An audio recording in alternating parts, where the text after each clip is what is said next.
ඔව් ආදරණීය දරුදරියනි අපි මීට ප්‍රථම පාඩම් පරිච්ඡේදයෙන් ලංකාවේ විදේශ වෙළඳාමට සහාය දක්වන බලාධිකාර කියන පරිච්ඡේදය ආරම්භ කළා.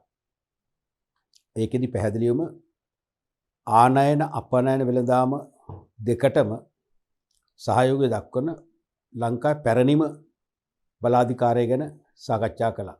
ඔව් එතකොට අපි ඒ වාණිජ්‍ය දෙපාර්තමේන්තුව කියන එක අපි හඳුන්වලා දුන්නේ ලංකාවේ අපනයන වෙළඳාම් ප්‍රවර්ධනය කිරීමට ක්‍රියා කරන ප්‍රමුඛතම සහ පැරණිතම ආයතනයක් වශයෙන්. අපි මූලික අරමුණු තුනක් ඒකෙදි පැහැදිලි කරා මතක ඇති. එකක් තමයි වෙළඳ අමාත්‍යාංශයට විදේශ වෙළඳ ප්‍රතිපත්ති සම්පාදනය කර ගැනීමේදී උපදෙස් සැපීම. ඒක අරමුණක් නැත්නම් පරමාර්ථයක්. අනිත් එක තමයි අපනයන වෙළඳ කටයුතු ප්‍රවර්ධනය කිරීම. ලංකාවේ අපනයන වෙළඳාම දැන් තියෙන මට්ටමට වඩා ඉහළට ප්‍රවර්ධනය කර ගැනීමත් වාණිජ්‍ය දෙපාර්තමේන්තුවේ එක අරමුණක් කියලා අපි කිව්වා. ඊට අමතරව විදේශ වෙළඳ ප්‍රතිපත්ති සම්පාදනය කිරීම සම්බන්ධයෙන් ප්‍රමුඛව කටයුතු කරන ආයතන වශයෙන් ක්‍රියාත්මක කරනවා කියලා කිව්වා. ඊට අමතරව අපි වාණිජ්‍ය දෙපාර්තමේන්තුව මගින් ලංකාවේ විදේශ වෙළඳාම විශේෂයෙන්ම අපනයන වෙළඳාම ප්‍රවර්ධනය කිරීමේදී ඉටු කරන ප්‍රධාන සේවාවන් කීපයක් කිව්වා. එකක් තමයි අපනයන භාණ්ඩ සඳහා ප්‍රභවස්ථාන සහතික නිකුත් කිරීම. අපි දන්නවා ඇතැම් විදේශ ගැනුම්කරුවෝ ලංකාවේ භාණ්ඩයක් ලංකාවේ නිෂ්පාදනය කළ බව තහවුරු නොවේ නම් ඉල්ලුම් කරන්නේ නැහැ. මොකද යාළගේ වරණය ශ්‍රී ලංකා භාණ්ඩ වලටයි. එහෙමනම් ලංකාවේ නිෂ්පාදනය කළ බවට පිළිගත් බලාධිකාරයක් නිකුත් කරන ප්‍රභවස්ථාන සහතිකයක් పూర్වෙන් ලැබුණොත් තමයි ඒගොල්ලෝ අපට ඉන්ඩෙන්ටුවක් මගින් එනවුමක් කරන්නේ. එහෙනම් ඒ ප්‍රභවස්ථාන සහතික නිකුත් කිරීමේ කාර්යය වාණිජ්‍ය දෙපාර්තමේන්තුව කරනවා. ඊට අමතරව ජාත්‍යන්තර වෙළඳ සම්මන්ත්‍රණවලදී ශ්‍රී ලංකා රජයට තමයි ආරාධනා ලැබෙන්නේ. ලැබුණට රජයේ නියෝජනය කරන්නේ වාණිජ්‍ය දෙපාර්තමේන්තුව. එහෙනම් තවත් කාර්යයක් තමයි විදේශ වෙළඳ සම්මන්ත්‍රණ නියෝජනය කිරීම. නියෝජනය කරලා ලංකාවේ විදේශ වෙළඳාමට අදාළ වාසිදායක පරිසරයක් නිර්මාණය කර ගැනීමට ක්‍රියාත්මක වෙන්නේ රජය වෙනුවෙන් වාණිජ්‍ය දෙපාර්තමේන්තුවයි. අපි තවත් කාර්යයක් කිව්වා ජාත්‍යන්තර වෙළඳ ගිවිසුම්. කලින් කලට එක්ක රටවල් දෙකක් එක්ක ද්විපාර්ශ්වික ගිවිසුම්. එක්ක රටවල් තුනක් හෝ වැඩි සංඛ්‍යාවක් එක්කලා බහුපාර්ශ්වික වෙළඳ ගිවිසුම් වලට යන්න වෙනවා. විශේෂයෙන්ම ලෝක ආර්ථික අර්බුදකාරී වාතාවරණයක් තියෙන වෙලාවක අපිට අත්‍යවශ්‍ය ද්‍රව්‍ය ආහාරපාන, ඉන්ධන, ගෑස්, ඖෂධ වැනි දේවල් අත්‍යවශ්‍යයිනේ. ඒව කොහොම හරි හිඟයකින් තොරව ලංකාවේ පරිභෝජනයට අවශ්‍ය ධාරිතාවේ ගෙන්වා ගැනීම පිණිස අපිට රටවල් එක්කලා ජාත්‍යන්තර ගිවිසුම් වලට යන්න වෙනවා. ඒ ගිවිසුම් වලට යන්න රජයට උපදෙස් දීලා රජයේ අනුමැතිය අරගෙන රජයේ වෙනුවෙන් ද්විපාර්ශ්වික හෝ බහුපාර්ශ්වික වෙළඳ ගිවිසුම් ඇති කර ගැනීම කියන මූලික වගකීම ඉෂ්ට කරන එකම ආයතනය වාණිජ්‍ය දෙපාර්තමේන්තුව කියලා අපි කතා කරා. ඊට අමතරව නව වෙළඳ පොළවල්. දැන් ගොඩක් වෙලාවට සමහර අපනයනකරු සාම්ප්‍රදායිකයි. තෝරාගත් එක් නිෂ්පාදිතයක් හෝ කීපයක් පමණක් තෝරාගත් විදේශ ගැනුම් කරන සුළු පිරිසකට පමණක් වෙළඳාම් කර කර ඉන්නවා. ඉන් එහාට ගිහිල්ලා ඒ කියන්නේ තමන්ගේ වෙළඳාමේ නිම්වලලු පුළුල් කරගෙන පුළුල් වෙළඳ පොළක් දිනා ගන්න නව වෙළඳ පොළවල් නැත්නම් නව ගැනුම්කරුවන් පිළිබඳ පර්යේෂණ කරලා ඒ නව ගැනුම්කරුවන්ගේ තොරතුරු ලබා දෙනවා ලාංකික පැරණකරුවන්ට. ඊට අමතරව අපනයන හැකියාවක් ඇති නව නිමැවුම් තමන් සාම්ප්‍රදායිකව භාණ්ඩ වලට සීමා නොවි අලුත් භාණ්ඩ විදේශ වෙළඳ පොළට හඳුන්වා දීමේ හැකියාව පිළිබඳ තොරතුරු පර්යේෂණ කරලා ඒ තොරතුරු විදේශ අපනයනකරුවන්ට ලබා දීම කරනවා. ඔය වගේ හොඳ පුළුල් සේවාවන් කීපයක් අපි සාකච්ඡා කරා. අනිවාර්යෙන්ම මම කිව්වා තනි ප්‍රශ්නයකදී සේවා හතරක් ලියන්න සූදානම් වෙන්න ඕනේ. නැත්තම් ප්‍රශ්නයක කොටසක් නම් අනිවාර්යෙන් උත්තර දෙකක් ලියන්න ඔබ සූදානම් වෙන්න ඕනේ. අපි අද පාඩම් පරිච්ඡේදවල ඒ විග්‍රහය තවදුරටත් ඉදිරියට ගෙනයන්න තමයි සූදානම් වෙන්නේ. අද දවසේ අපි කතා කරනවා විදේශ වෙළඳාමට සහාය දක්වන දෙවන ආයතනය වශයෙන් අපනයන වෙළඳ මධ්‍යස්ථානය. අපනයන වෙළඳ මධ්‍යස්ථානය.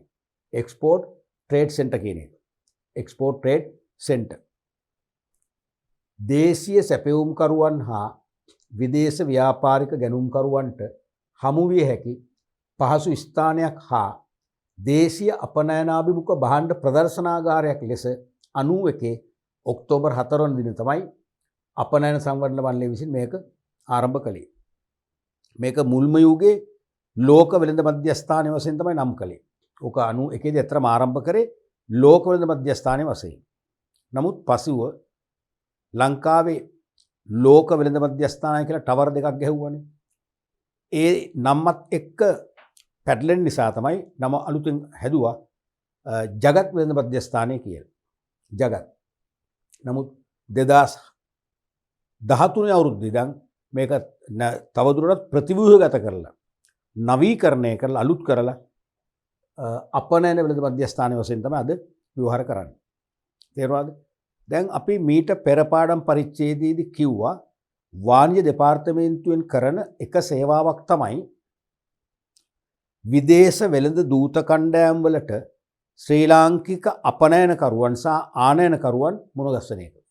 මොකද විදේශ ව්‍යාපාරිකයෝ කණ්ඩායම් වශයෙන් එන්නේ ලාංකික ව්‍යාපාරිකයෝ මුණ ගැහිලා ඒගොල්ලන්ගේ කර්මාන්තශාලා නිරීක්ෂණය කරලා එයාලගේ නිෂ්පාදන ක්‍රියාවලීන් ඒගොල්ලන්ගේ ප්‍රමිතිකරණ වැඩසටහන් තත්ත්ව පාලන ක්‍රියාවලීන් නිරීක්ෂණය කරලා කෙතරම් උසස් නිමාවකින් යුතුව කෙතරම් සෞඛ්‍ය ආරක්ෂිත ලෙස මේ නිමවුම් බිහි කරනවද කියලා සියසින්ම දැකලා අදහස් හෝමාරු කරගෙන ව්‍යාපාරික මිත්‍රත්වය නැති කරගෙන ඒගොල්ලන්ගේ ඇනවුම් බාර දීමේ අරමුණින් තමයි ඒගොල්ලෝ එන්නේ. එහෙම ආවම එයාලට ඒ සැබෑ ව්‍යාපාරිකයන් මුණ ගැස්වීමේ කාර්යය කරන්නේ වාණිජ්‍ය දෙපාර්තමේන්තුවයි. අද එහෙම නෙවෙයි. අද ඉන් එහාට ගියපු සේවයක් මේකෙන් කරනවා. මොකද අපනයන වෙළඳ මධ්‍යස්ථානය කියන එක සමහර විට ශ්‍රී ලාංකිකයන් වශයෙන් අපි කියන්නේ මේ විෂය තුල ඉන්න ඔබත් මමත් දන්නවා. ගොඩක් අය දන්නේ නැහැ. නමුත් ලෝකේ විවිධ රටවල විදේශ වෙළඳාම හා බද්ධ වන බොහෝ ව්‍යාපාරික ප්‍රජාව ජාත්‍යන්තර ව්‍යාපාරික ප්‍රජාව අන්තර්ජාලය ඔස්සේ මේ අපනයන වෙළඳ මධ්‍යස්ථානය ගැන අවබෝධයකින් ඉන්නේ. ඒ නිසා එදා වගේ නෙවෙයි අද විදේශ වෙළඳ දූත කණ්ඩායම් ලංකාවට එන්නෙම කෙලින්ම මේ මධ්‍යස්ථානයේ කරා ගමන් කරන්න දැනුවත් වෙලා. තේරුණාද? ඒ නිසා විදේශ වෙළඳ දූත කණ්ඩායම් වලට පහසුවෙන්ම ලාංකික අපනයනකරුවන් හමුවන සම්මුඛ වන සන්ධිස්ථානයක් වශයෙන් තමයි අපි මේක දකින්නේ. දැන් මේ වගේ මධ්‍යස්ථාන අපේ රටට පමණක් ආවේනිකව නෙවෙයි. වසර 70ක ඉතිහාසයක් තියෙන මේවට මෙවැනි මධ්‍යස්ථාන මුලින්ම ආරම්භ කරලා තියෙන්නේ කොහෙද? ජපානයේ. මේ වන විට බොහෝ රටවල මේ මධ්‍යස්ථාන ක්‍රියාත්මක වෙනවා. අපිට මේක ආවේ මෑත කාලේ. මෑත කාලේ ඉඳන් 91 කියන්නේ ලොකු කාලයක් අපිටත්. නමුත් ලෝකයේ සෙසු රටවල් එක බලද්දී අපිට මේක අලුත් අත්දැකීමක් වෙන්න පුළුවන්. එතකොට මේකේ අරමුණු නැත්තම් කාර්යයන්. මේකේ අරමුණුයි කාර්යයන් දෙකක් නැහැ. අරමුණු කියලා හෙව්වත්, කාර්යයන් කියලා හෙව්වත්, එහෙම නැත්තම් සේවාවන් කියලා හෙව්වත්. සේවාවන් කියලා හෙව්වත් ඒත් තුනම අදහස් කරන එකම දේ. පළවෙනි එක තමයි ලාංකික අපනයන භාණ්ඩ ප්‍රදර්ශනය තුලින් ඒ සඳහා ඉහළ විදේශ වෙළඳ පොලක් ලබා දීම. ලාංකික අපනයන භාණ්ඩ ප්‍රදර්ශනය තුලින් ඒ සඳහා ඉහළ විදේශ වෙළඳ පොලක් ලබා දීම. මෙන්න මේ මධ්‍යස්ථානය කොහෙද මේක තියෙන එක දැනගන්න එපා. විභාගයට අහන්නේ. මේක තියෙන්නේ කොළඹ කොටුවේ පහළ චතම් වීදියේ. කොළඹ කොටුවේ ලෝව චතම් ස්ට්‍රීට් එක තමයි මේක තියෙන්නේ. පාරේ යනකොටම පේනවා. ඒතකොට මෙතෙන්ට විවේක වේලාවක ඔබටත් පුළුවන් යන්න. යා යුතුයි මං කියන්නේ. ව්‍යාපාර අධ්‍යයනයේ හදාරන සිසුන් වශයෙන් ප්‍රායෝගික අත්දැකීම් ලබන්න, ප්‍රායෝගික විෂය කරුණු නිරීක්ෂණය කිරීමේ චාරිකා අතිශය වැදගත්. ඔබ මේ ආයතනයේ පිළිබඳව පැය 5ක් හදාරනට වඩා ලේසි පැය භාගයක් නිරීක්ෂණය කරන් පස්සේ පැය 5කින් ගන්න පුළුවන් දේ ඔබට සදාකාලිකව මතක තියාගන්න පුළුවන්. මම කියන්නේ මම මේකේ දවස් කීපයක් ඇවිදලා තියෙන ඔබ එක දවසක් පැය භාගයක් පැයක් ඇවිදින්නේ ඇති. ඔබට මේ පිළිබඳ හොඳ අවබෝධ මොකද මම විෂය උගන්වන නිසා මේ උගන්වපු දේ ඇත්තටම එතන තියෙනවද? ඇත්තටම මේ අපි ඉගෙන ගත්ත දේ එතන සක්‍රිය වෙනවද කියලා තහවුරුවක් ලැබුණොත් ඔබට පුදුම සතුටක් ලැබෙයි. අපි මේක ඉගෙන ගත්තනේ සර් කිව්වනේ මෙහෙම කියලා මතකයක් තියෙයි. ඒ මතකයත් එක්ක ඔබේ මොකද වෙන්නේ? ඔබේ මනස කැළඹිලා මේ ආයතනය ගැන හොඳ මතකයක් අනිවාර්යයෙන්ම ඔබේ මතක ගබඩාවල තැන්පත් වෙයි.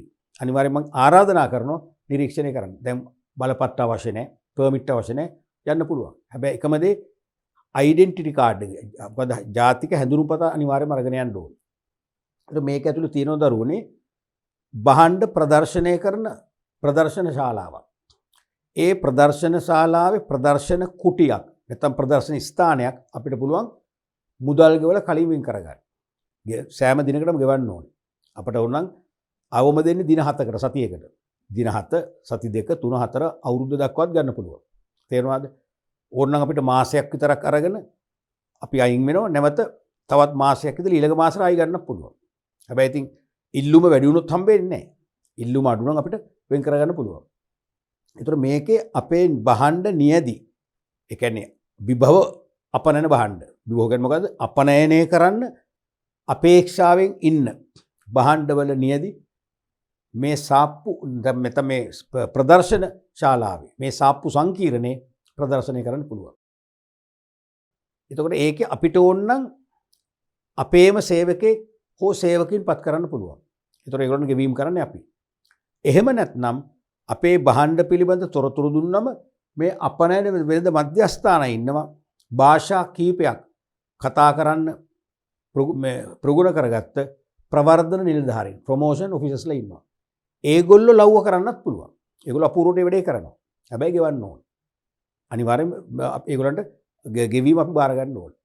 එක්ක අපේ සේවකයන් මගින් වඩා හොඳයි මේ මධ්‍යස්ථානයේ ප්‍රවර්ධන නිලධාරීන් මගින් තොරතුරු සපයන්න. මොකද මෙතනට දිනපතා ගිහිල්ලා බලන්නකො පැය භාගයක් ඉන්නකො දිනපතා විවිධ රටවල විවිධ මාදිලියේ ව්‍යාපාරිකයෝ මෙතනට එනවා.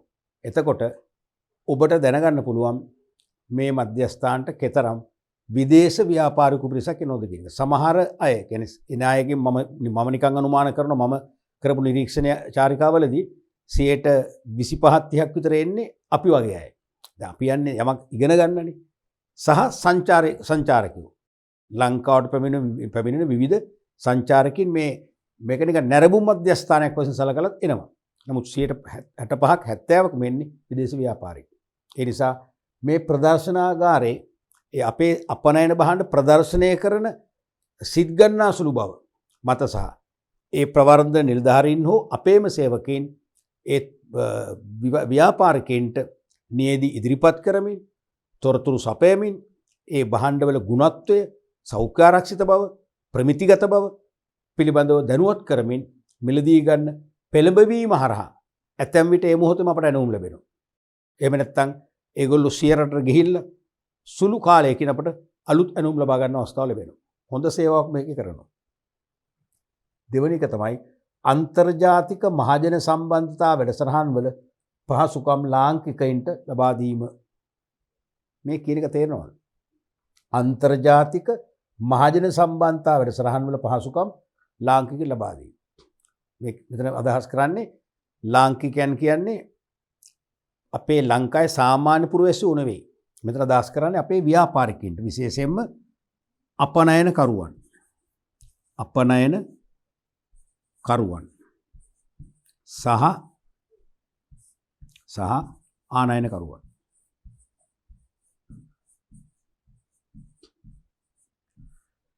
තේරුණාද? දැන් අපේ රටේ අපනයන කරුවන් අපි වශයෙන් දැන් ඔබත් මමත් අපනයන කරුවෝ කියලා උපකල්පනය කරමුකෝ. ඔබත් මමත් අපනයන කරුවෝ නම් අපි දැනගන්න ඕනේ නැද්ද විදේශ රටවල පුරවැසියන්ගේ ජීවන පුරුදු කියන බලන්න. දැනගන්න ඕනේද නැද්ද? දැනගන්න ඕනේ. දැනගත්තම පහසුයි. මොනවද? අපේ අපනයන කාර්යය නිවැරදිව කරන්න. මොකද විදේශ පුරවැසියන්ගේ ජීවන පුරුදු නැත්නම් ජීවන රටාවන්. ඒ කියන්නේ ඒගොල්ලෝ මොන භාණ්ඩ කුමන ස්වරූපයන්ගෙන් අපේක්ෂා කරනවද? කුමන ස්වරූපවල කුමන තත්ත්වයේ භාණ්ඩද ඒගොල්ලෝ පරිභෝජනය කරන්නේ? ඒගොල්ලන්ගේ ජීවන රටාව නැත්නම් ජීවන තත්ත්වය මොනතරම් ඉහළ මට්ටමක පවත්වාගෙන යනවද? ඒ අනුව ඒගොල්ලෝ අපෙන් අපනයනය කරන භාණ්ඩ අපේක්ෂා කරන්නේ මොන වගේ උසස් ගණේ භාණ්ඩද? නැත්නම් මොන වගේ ඇසුරුම්ද? මොන වගේ විලාසිතාද? මොන වගේ මෝස්තරද ආදී වශයෙන් අවබෝධයක් ගන්න පුළුවන්. අන්න ඒකට හොඳම අවස්ථාවක් ලබා දෙනවා අන්තර්ජාතික මහජන සම්බන්ධතා වැඩසටහන් වල පහසුකම් අපිට ලබා දෙනවා. ඒ කියන්නේ එක එක රටවල එක එක පාරිභෝගික පන්ති කියලා අපි කියමු. කන්සියුමර් ක්ලාසස් එක එක පාරිභෝගික පන්ති කියන්නේ විවිධ ආදායම් මට්ටම් වල අය. එක සමාන ආදායම් ලබන අය මේ නියදී ඉන්නවා. එක සමාන භාණ්ඩ හා සේවා පරිභෝජනය කරමින් සමාන ජීවන රටාවන් ගත කරන කණ්ඩායමක් මේ නියදී ඉන්න පුළුවන්. ඒ වගේම එක එක පවුල් පසුබිම් වල හැදිච්ච සමාන පවුල් පසුබිම් වල ජීවත් වන අය මේ කණ්ඩායමේ ඉන්න පුළුවන්. ඒ වගේම එකම භාණ්ඩයට අසමාන ආකාරයෙන් රුචිකත්වයක් දක්වන අය. ඒක තේරෙනවද? එකම භාණ්ඩයට අසමාන ආකාරයෙන් රුචිකත්වයක් දක්වන අය. උදාහරණයක් වශයෙන් අපි හිතමු ලංකාවේ තේ.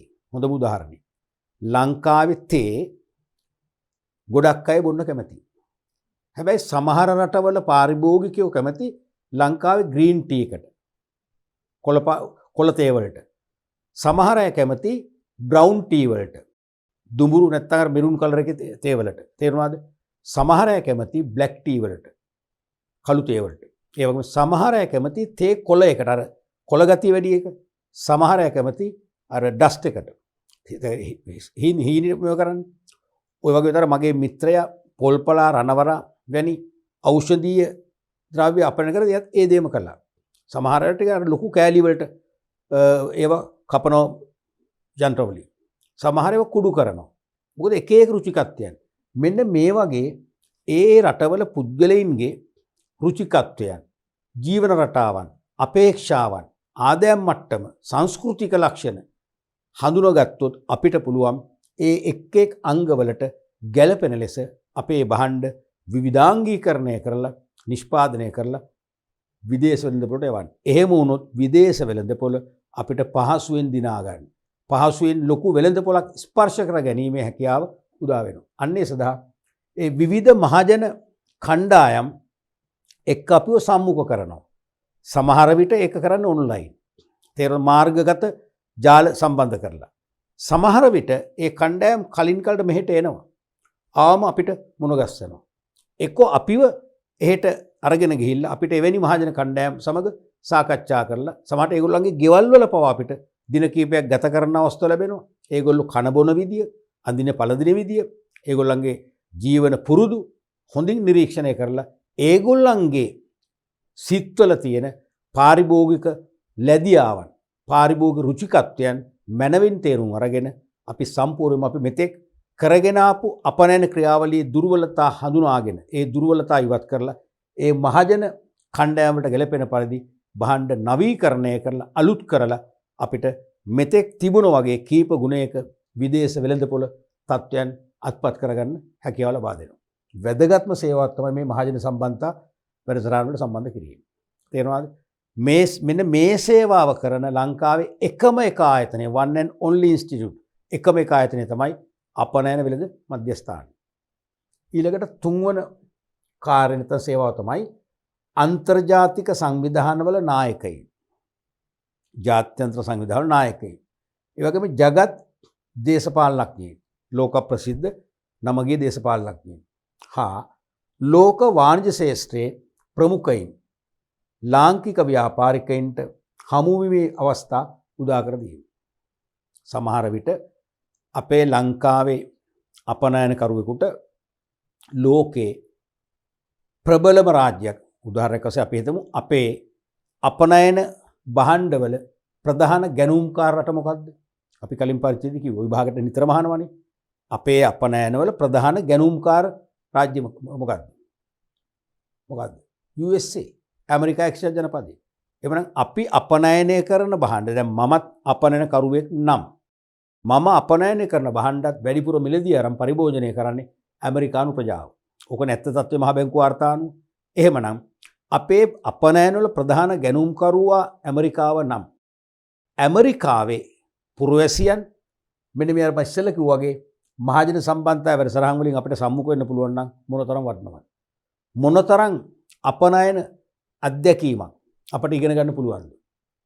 ඒ වගේම ඒ අපේ අපනයනවල ප්‍රධාන ගැරුම්කාර රටේ රාජ්‍ය නායකයා අපිට සම්බන්ධ වෙන්න පුළුවන් නම් සම්මුඛ වෙන්න පුළුවන් නම් ඒක මොනතරම් සුවිශේෂී අවස්ථාවක්ද?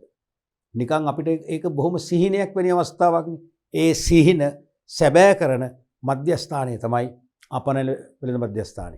අපි නොහිතන මොහොතක සමහර විට මේ අපේ අපනයනවල ප්‍රධාන ගැරුම්කරු දැන් තේවල ප්‍රධාන ගැරුම්කරුවෝ තමයි රුසියාව, ඉරාකය, ඉරානය. ඒ රටවල රාජ්‍ය නායකයෝ සමහරට දේශපාලන සාකච්ඡාවලට දේශපාලනමය චාරිකාවල යෙදෙන්න පුළුවන්. ඔය යෙදෙන අතරේ ඒගොල්ලෝ සමහරට පැය භාගයක් වගේ කෙටි කාලයකට, පැයකට වගේ කෙටි කාලයකට මේ ස්ථානට සම්බන්ධ වෙන්න පුළුවන්. අන්න අපේ රටේ ලාංකික අපනයනකරුවන්ට මොකද වෙන්නේ? ඒගොල්ලන් මුණ ගැහෙන්න, ඒගොල්ලෝ සමග සංවාද පවත්වන්න, ඒගොල්ලෝ හඳුන ගන්න අවස්ථාව ලැබෙනවා. ඒකෙදි අපේ රටෙන් ඒ රටවලට යවන භාණ්ඩවල ඊටාම අනර්ග තත්ත්වයේ නියදි කීපයක් වඩා අංග සම්පූර්ණ, වඩා නවීකරණය කළ ඇසුරුම් වල අර මතක සිහිවටන වශයෙන් සකස් කරලා අපේ අතින්ම තෑගි දෙන්න පුළුවන්. එයින් ඇතිවන මිත්‍රත්වය අපේ අපනයන වෙළඳාමට තව තවත් ඒ රටෙන් ඇනවුම් ලබා ගන්න හොඳ කඩතුරාවක් වෙන්න පුළුවන්. තේරෙනවද? අන්න ඒ වගේ ඒ ලෝක ප්‍රසිද්ධ දේශපාලනඥයින්, අනික ව්‍යාපාර ලෝකයේ ප්‍රමුඛතම ව්‍යාපාරිකයින්, ඉන් නොනවති ජාත්‍යන්තර සංවිධාන. කවුද? එක්සත් ජාතීන්ගේ සංවිධානයේ මහලේකම් වෙන්න පුළුවන්.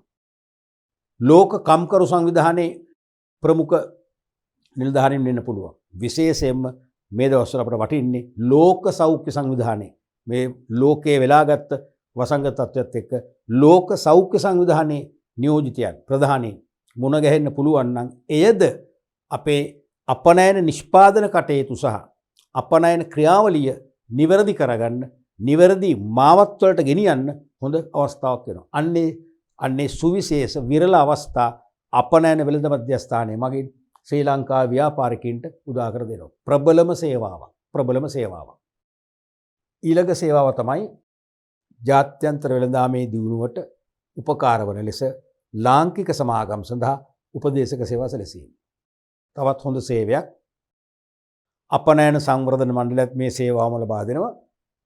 අන්තර්ජාතික වෙළඳාම දැන් පවතින තත්ත්වයට වඩා වැඩි දියුණු කර ගැනීමට අවශ්‍ය උපදේශන සේවා ලංකාවේ සමාගම් සඳහා විශේෂයෙන්ම අපනයන අභිමුඛ සමාගම්, එක්ස්පෝර්ට් ඔරියන්ටඩ් කම්පැනිස්, ඒ කියන්නේ මුළු නිෂ්පාදනයේම හෝ වැඩි ප්‍රමාණයක් විදේශ වෙළඳපොළට අපනයනය කිරීමේ අරමුණෙන්ම නිපදවන සමාගම් තමයි අපනයන අභිමුඛ සමාගම් කියන්නේ. අනේ එවැනි සමාගම් වලට උපදෙස් අපේ මොනවද? අලුත් භාණ්ඩ, ලෝක වෙළඳපොලේ ඉල්ලුමක් තියෙන අලුත් භාණ්ඩ නිපදවන්න. ලෝක වෙළඳපොළට ගැලපෙන නව විලාසිතාවන්ගෙන් යුත් භාණ්ඩ නිපදවන්න. ඒ වගේම නවීන තාක්ෂණය පදනම් කරගෙන වඩා පහසු හා පරිභෝජනයේදී ආරක්ෂාව සැලසෙන සුරක්ෂිත වූ භාණ්ඩ නිපදවන්න. ඒ වගේම පාරිභෝගික පිරිවැය අඩු කරගත හැකි ලෝ ප්‍රයිස් අඩු මිල සහිත භාණ්ඩ නිපදවන්න. ඒ වගේම ලංකාවේ සංස්කෘතිය අනුව ලංකාවේ ලාංකික අමුද්‍රව්‍ය භාවිතා කරලා, ඒ කියන්නේ වැඩි ප්‍රමාණයක් ලාංකික අමුද්‍රව්‍ය දාගෙන ලාංකික සම්භවයක් තියෙන භාණ්ඩ නිපදවන්න. මොකද ලංකාවේ අමුද්‍රව්‍ය භාවිතා කරලා නිපදවන භාණ්ඩ වලට විදේශිකයෝ, විදේශ පාරිභෝගිකයෝ වැඩි කැමැත්තක් දක්වනවා. අන්න ඒ වගේ අපනයන අභිමුඛ ව්‍යාපාරවලට, සමාගම් වලට හොඳ උපදෙස් ලබා දෙනවා. ඒකෙන් තමන්ගේ අපනයන නිෂ්පාදන කටයුතු මෙන්ම අපනයන ක්‍රියාවලීන් ලෝක වෙළඳපොළට සමීප කරන්න, නැත්නම් ලෝක වෙළඳපොළට ගැලපෙන ආකාරයෙන් දියත් කරලා සාර්ථකත්වයට පත් වෙන්න හොඳ මඟ පෙන්වීමක් මේකෙන් ලබා දෙනවා. මේක වැඩිපුරම ලබා දෙන්නේ මේ ලාංකික සමාගම් කියන විශේෂයෙන්ම අපනයන අභිමුඛ කියන එක මතක් කරන්න එපා. තේරුණාද? අපනයන අභිමුඛ සමාගම්. අපනයන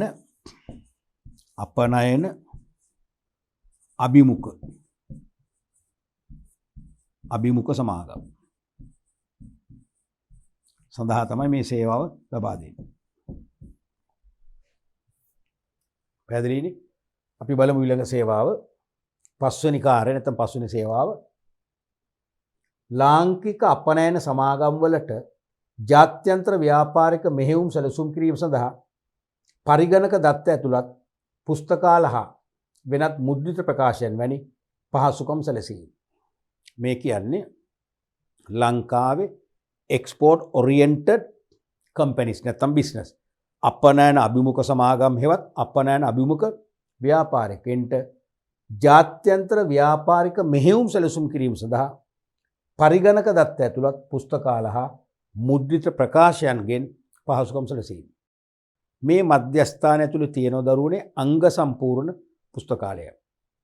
ඒ පුස්තකාලයේ භෞතිකව විදේශ වෙළඳපොළ පිළිබඳව විදේශ වෙළඳපොළ එක එක පාරිභෝගික කණ්ඩායම් පරිභෝජනය කරන භාණ්ඩ වර්ග නැත්නම් ඒගොල්ලන්ගේ පරිභෝජන රටාවන් පිළිබඳ විස්තර භෞතිකව ලබා ගන්න පුළුවන් පොත්පත් සංග්‍රහයක් තියෙනවා.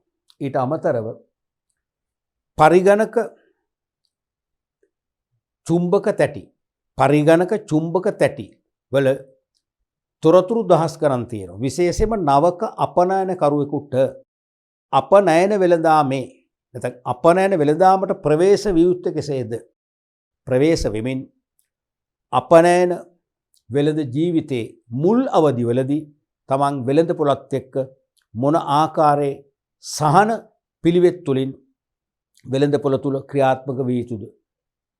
ඊට පස්සේ තමන් අපනයනකරුවෙක් වශයෙන් පරිණත භාවයට පත්වෙන්න අනුගමනය කළ යුතු අලෙවි කරන උපාය මාර්ග මොනවද?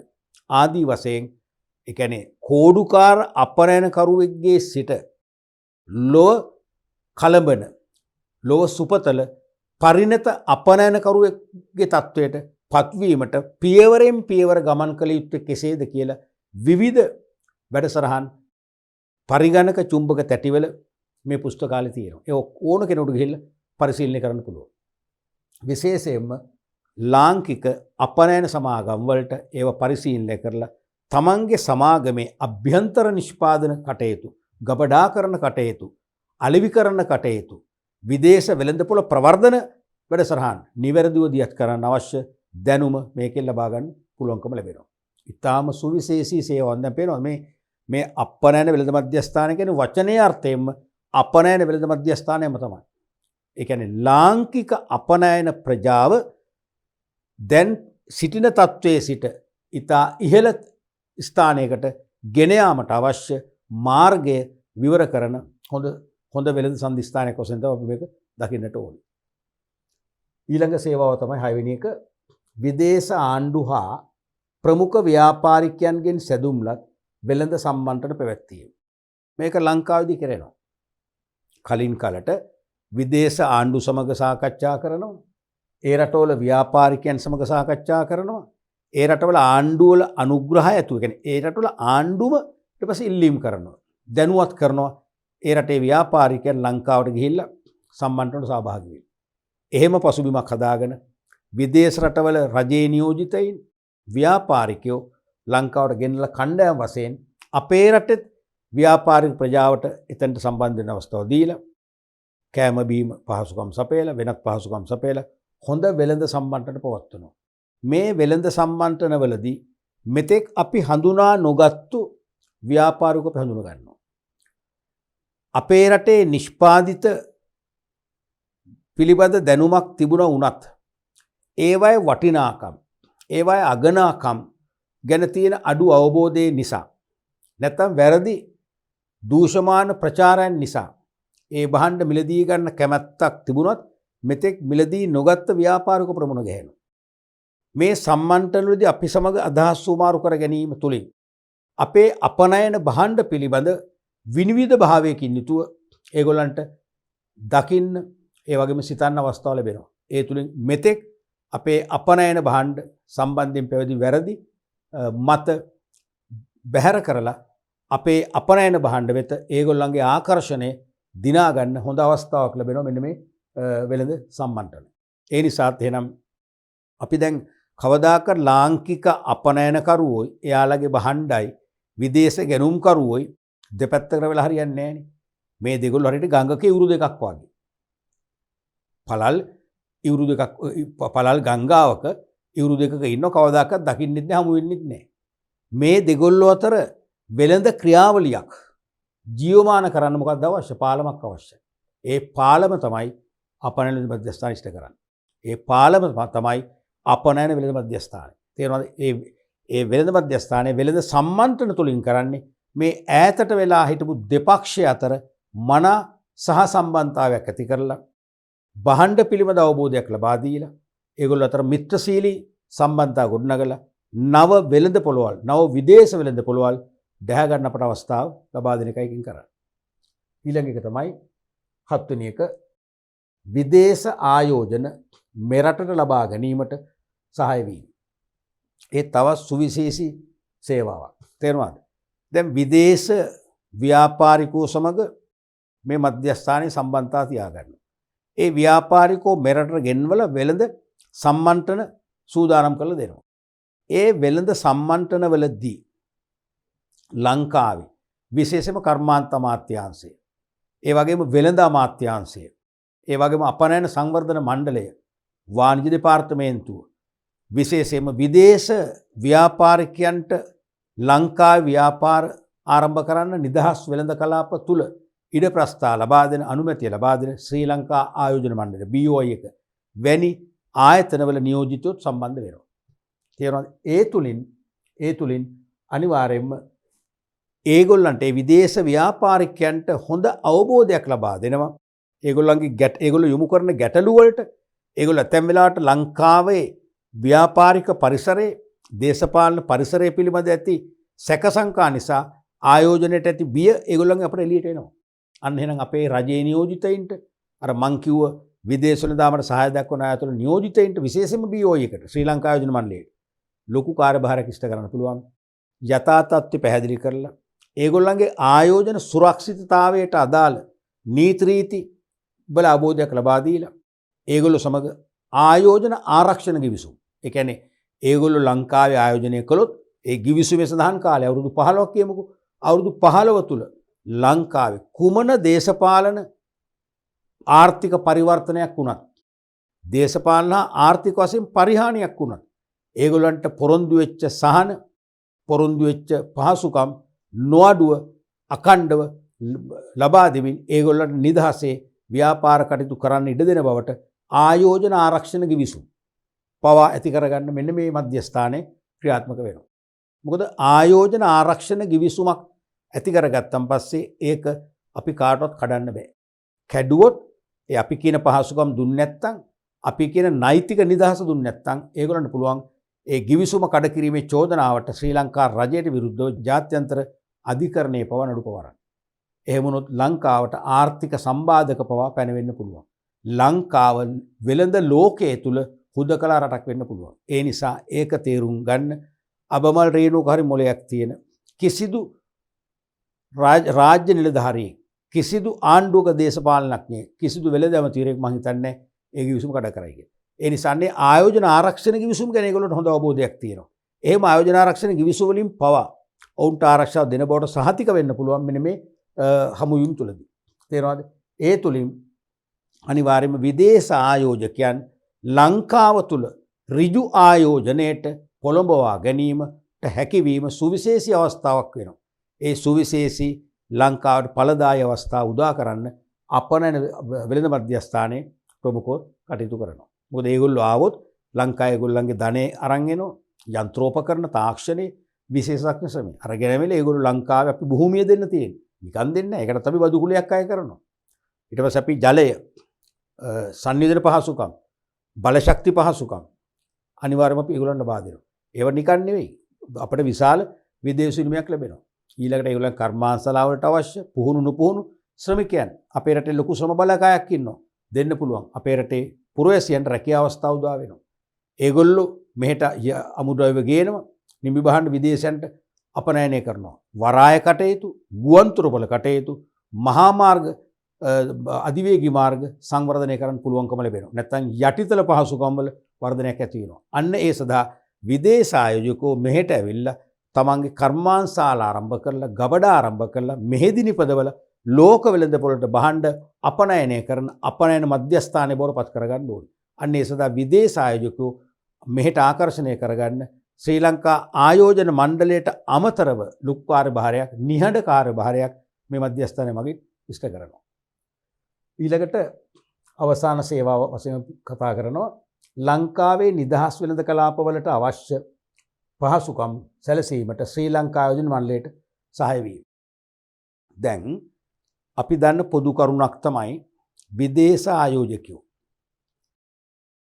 නැත්නම් විදේශ රටවල ව්‍යාපාරිකයින් විශාල ප්‍රමාණයක් තමන්ගේ ඍජු ආයෝජන ඒවත් තමන්ගේ ධනය යන්ත්‍ර උපකරණ ගෙනල්ලා කර්මාන්තශාලා ආරම්භ කරන්නේ නිදහස් වෙළඳ කලාප තුල. මොකද මුළු ලෝකෙම දන්නවා ඕනෑම රටක නිදහස් වෙළඳ කලාපයක් කියන්නේ විදේශ ව්‍යාපාරිකයින්ට හොඳ සුරක්ෂිත ආයෝජන මධ්‍යස්ථානය. මොකද නිදහස් වෙළඳ කලාපය තුල කර්මාන්ත ආරම්භ කළාම රටේ අභ්‍යන්තර නීති වලින් හැකිපමණ නිදහස් වෙලා නිදහස් වෙළඳ කලාප වලටම ආවේනික වූ සහනදායී නීති පරිසරයක් යටතේ රාජ්‍ය ආරක්ෂාව ඇතුව නිදහසේ ක්‍රියාත්මක වෙන්න පුළුවන්.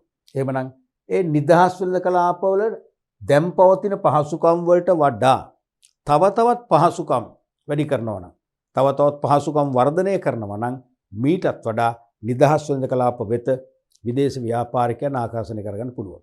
අන්න ඒ සඳහා ශ්‍රී ලංකා ආයෝජන මණ්ඩලයට ඒ නිදහස් වෙළඳ කලාපවල අලුතෙන් පහසුකම් ඇති කරන්න.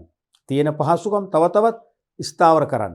තියෙන පහසුකම් වඩා නවීකරණය කරලා වැඩි ඵලදායී සේවාවක් ලබා දෙන්න අවශ්‍ය සේවාවන් ඉෂ්ට කරන්න ශ්‍රී ලංකා ආයෝජන මණ්ඩලයට උපදෙස් දීලා සහාය වෙනවා. ඒ මගිනුත් එහෙනම් තමන්ගේ අපනන වෙළඳ මධ්‍යස්ථානයෙන් බැහැරට ගිහිල්ලා විදේශ ආයෝජකයන්ට අවශ්‍ය පහසුකම් ස්ථාපිත කරලා විදේශ ආයෝජකෝ ලංකාවට ගෙන්වගෙන ලංකාවේ ආර්ථිකය ශක්තිමත් කරන්න මේවා මධ්‍යස්ථානයේ ලොකු දායකත්වයක් ලබා දෙනවා. මෙන්න මේ වගේ සුවිශේෂී සේවාවන් රැසක් ඉෂ්ට කරන මධ්‍යස්ථානය තමයි අපනයන වෙළඳ මධ්‍යස්ථානය කියන්නේ. පැහැදිලිනේ? අපි ඊළඟට බලමු මේ අපනයන වෙළඳ මධ්‍යස්ථානය තුල තියෙන මූලික පහසුකම්. දැන් මෙතන ළමයි එසේ මෙසේ ස්ථානයක් නොවේ. තේරෙනවද? දැන් ලංකාවේ අපි රජමැදුර කියන්නේ ජනාධිපති මන්දිරයේ ඉන්න රජමැදුර කියන්නේ. ඔතන්ටනේ ලෝකේ ප්‍රබල රාජ්‍යන්වල දේශපාලන නායකයෝ ආවොත් අනිවාර්යයෙන්ම ඔතන්ටනේ අපේ රාජ්‍ය නායකයෝ හමුවෙන්නේ ඉන්නේ. තේරෙනවද? ඒ රාජ්‍ය නායකයන් මුණ ගැහෙන අංක 1 ස්ථාන උතරනේ කිසිදු වාදයක් නැහැනේ. අපි නොදන්නව වුණාට ඊට අමතරව ඒ රාජ්‍ය නායකයෝ ප්‍රබල දේශපාලන නායකයෝ ජාත්‍යන්තර සංවිධානවල සභාපතිවරු ලේකම්වරු ගොඩක් වෙලාට පය ගහන ස්පර්ශ කරන තැන තමයි මේ මධ්‍යස්ථානය. එහෙමනම් මේ අපනයන වෙළඳ මධ්‍යස්ථානයේ නිකම් ප්‍රදර්ශන ශාලාවක් හෝ නිකම් ආයතනයක් වෙන්න බෑ. එවැනි ගහම්බීර පුද්ගලයින්ට විවිධ වූ පහසුකම් සපයන මධ්‍යස්ථානයක් වෙන්න ඕනේ. නැත්තම් දැන් ලෝක ප්‍රකට ව්‍යාපාරිකෝ කියන්නකෝ. සමහරට ඒගොල්ලෝ පෞද්ගලික ගුවන් සමාගම් ගුවන් යානා සතුව තමන්ගේ පුද්ගලික ගුවන් යානා මගින් තමයි එන්නේ. එවැනි අයට මේ අපි කනෝ බොනෝ වගේ සාමාන්‍ය භෝජනාගාර පහසුකම් හරියන්නේ නැහැ. තරු 5 තරු 6 භෝජනාගාර පහසුකම් පව තියෙනවා. අන්න ඒ වගේ ඒ ලෝක ප්‍රකට ව්‍යාපාරිකයින්ට රාජ්‍ය නායකයින්ට ලෝක ප්‍රකට ජාත්‍යන්තර සංවිධානවල නිලධාරීන්ට මෙතනට ඇවිල්ලා තමන්ගේ අභිමතය පරිදි තමන්ගේ නිදහස ආරක්ෂා කරගනිමින් තමන්ගේ අවශ්‍යතා ඉෂ්ට කරගත හැකි සුවිශේෂී පහසුකම් ඇති වෙළඳ මධ්‍යස්ථානයක් වශයෙන් පවත්වාගෙන යන්න ඕනේ. අන්න ඒ සඳහා මූලික පහසුකම් කීපයක් මේ මධ්‍යස්ථානයේ ස්ථාපිත කරලා තියෙනවා. එකක් තමයි නවීන තොරතුරු තාක්ෂණික පහසුකම් ලබා දෙයි. විශේෂයෙන්ම ඉන්ටර්නෙට් කැෆේස් මේක කීපයක්ම තියෙනවා. කියන්නේ මෙතනට ආවම අනිවාර්යයෙන්ම Wi-Fi පහසුකම් තියෙනවා. මෙතන ඉඳන් ලෝකේ ඕනම තැනකට තමන්ගේ රටේ තමන්ගේ ව්‍යාපාරේ අපි දුම් ප්‍රධාන විධායක නිලධාරියා අමතන්න පුළුවන්. ඒ වගේම අර විඩියෝ කැමරා තාක්ෂණ ඔස්සේ විඩියෝ කොන්ෆරන්ස් නේ විඩියෝ සම්මන්ත්‍රණ පවත්වමින් හොඳ අදහස් උමාරු කරගන්න ඒගොල්ලන්ට පහසුකම් දීලා තියෙනවා. මෙතනට ආවට පස්සේ අපිට කියන්න බෑ අපිට මේ පහසුකම් නැහැ. අපි ඒක තව පැයකින් අපේ එහෙම බෑනේ. අනිවාර්යයෙන්ම ඒගොල්ලෝ එතනට ඒගොල්ලෝ හිතනකොට ඒ පහසුකම් තියෙන්නට ඕනේ. තේරෙනවද? පළවෙනි එක. දෙවෙනි එක තමයි රහස් සම්මන්ත්‍රණ කාමර පහසුකම්. රහස් සම්මන්ත්‍රණ කාමර පහසුකම්. දැන් සමහර විදේශ ව්‍යාපාරිකයෝ ලංකාවට ඉලක්ක කරලම එන්නේ ලංකාවෙන් අපේක්ෂිත අපනයන කරුවෙක් මුණ ගැහෙන. එයත් එක්ක පුද්ගලිකව සාකච්ඡා කරන්න. එයාගේ නිෂ්පාදිතවලට විශාල ඇණුමක් දෙන්න. හැබැයි ඇණුමක් දෙනකොට ඒගොල්ලෝ කොන්දේසි දානවා. මේ බහන්න වෙන කාටවත් විකුණන්න බෑ. ඔබ නිපදවන තරමක් අපි මිලදී ගන්නවා. අපි මේ වගේ හොඳ මිලක් ගෙවනවා. අපි 150ක ඇඩ්වාන්ස් එකක් දෙනවා. හැබැයි අපි ඉල්ලන විදිහට ඇසුරුම් කරලා දෙන්න ඕන. අපි ඉල්ලන ප්‍රමාණය ඉල්ලන වෙලාවට ඔබ සපයන්න සූදානම් කරලා තියෙන්න ඕන. මේ ප්‍රොඩක්ට් එකට ඔබ අනිවාර්යයෙන්ම ISO ජාත්‍යන්තර ප්‍රමිතිය අසවල් ප්‍රමිතිය ලබා ගන්න ඕන. ආදි වශයෙන් කොන්දේසි දානවා. මේ වගේ වැදගත් කියන්නේ අපිට විශාල ඇණුමක් ලැබිලා අපේ විදේශ වෙළඳපොළ පුළුල් කරගන්න හොඳ අලුත් අවස්ථාවක අපට ලැබෙන්නයි යන්නේ. මෙන්න මෙතනදී ඒ ව්‍යාපාරිකයන්ට අපේ අපනයනකරු සමග රහසිගතව සාකච්ඡා කරන තැනක් තියෙනවා තමයි වඩා හොඳ. අන්න ඒ සඳහා රහස් සම්මන්ත්‍රණ කාමර පහසුකම් දීලා තියෙනවා. ඒකට වෙන කාටවත් යන්න බෑ. ඒගොල්ලෝ මාධ්‍යවේදීන්ටවත් ඒගොල්ලෝ නම් කරන අය හැරෙන්න වෙන කිසි කෙනෙකුට එතනට එන්න බැරි වෙන්න ඒ පහසුකම් දීලා අදාළ සාකච්ඡාව කරගෙන යන්න පුළුවන්. ඒ කියන්නේ මේ ලෝකයේ පෙරලන්න රට පෙරලන්න මේ කුමන්ත්‍රණ කරන්නේ නෙවෙයි තේරෙනවද? ඒගොල්ලන්ට හොඳ ව්‍යාපාරික එකගතාවයකට එන්න. සාකච්ඡා කරන මේ පහසුකම් මේකේ ලබා දීලා තියෙනවා. ඊළඟ එක තමයි නවීන පහසුකම් සහිත සම්මන්ත්‍රණ ශාලා පහසුකම්. මේක ලබා දෙනවා. නවීන පහසුකම් සහිත සම්මන්ත්‍රණ ශාලා පහසුකම්. නැත්නම් අපි කියන්නේ ඔඩිටෝරියම් කියලා. හොඳ අංග සම්පූර්ණ ඔඩිටෝරියම් මේකේ තියෙනවා. ඒ කියන්නේ විශේෂයෙන්ම ඔබ ගිහිල්ලා තියෙනවානේ ග්‍රහලෝකාගාරය තුලට. ගියාම අපිට කිසිම සද්දයක් නැහැ. ඒක අමුතුම ලෝක ක්‍රියාව වෙනවානේ. මහ බැංකුවේ ශ්‍රවණාගාරයට ගිහිල්ලා තියෙන ඔබ සමහරට ඒකට ගියන් පස්සේ මොනතරම් ඒක නිශ්ශබ්ද පරිසරයක්ද? මොනසදම් හරියට ශබ්දාගාරයක්. නැත්නම් ස්ටුඩියෝ එකක් වගේ තේරෙනවද? අවට පරිසරයක කිසිම සම්බන්ධයක් නැහැ. අපිට හොඳට ඒ හඬ අර ভাইබ්‍රේෂන් එකක් නැතුව හොඳින් ශ්‍රවණය කරන්න, මිහිරියට ශ්‍රවණය කරන්න නවීන තාක්ෂණ මෙවල සවි කරලා තියෙනවා. තේරෙනවද? ඒ වගේ නවීන මොනවද කතා කරන්න අවශ්‍ය කතන පහසුකම් සපයලා තියෙනවා. තේරෙනවද? ඒ වගේම භාෂා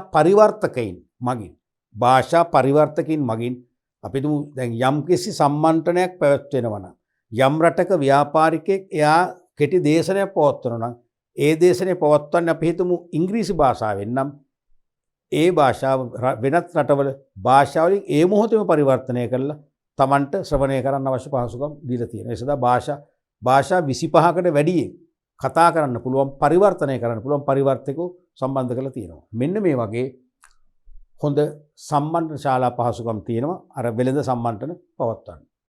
ඊළඟට සිත් ඇදගන්නාසුළු භාණ්ඩ ප්‍රදර්ශන කවුළු පවත්වාගෙන යාම. සිත් ඇදගන්නාසුළු භාණ්ඩ ප්‍රදර්ශන කවුළු. සිත් ඇදගන්නාසුළු භාණ්ඩ ප්‍රදර්ශන කවුළු. මේක නම් දකින්න ඕනේ.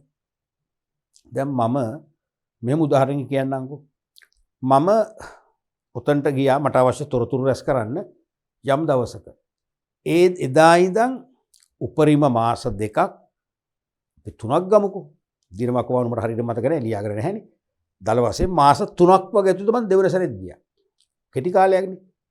ඒතර පළවෙනි වතාවේ ගිහිල්ලා දැකපු ප්‍රදර්ශන කවුළු දෙවන අවස්ථාවේ නැහැ. ඊට වඩා සිත් ගන්න අසුලුව තියෙනවා. මේක නිතරම අලුත් කරනවා. තේරෙනවද? අප්ඩේට් කරනවා.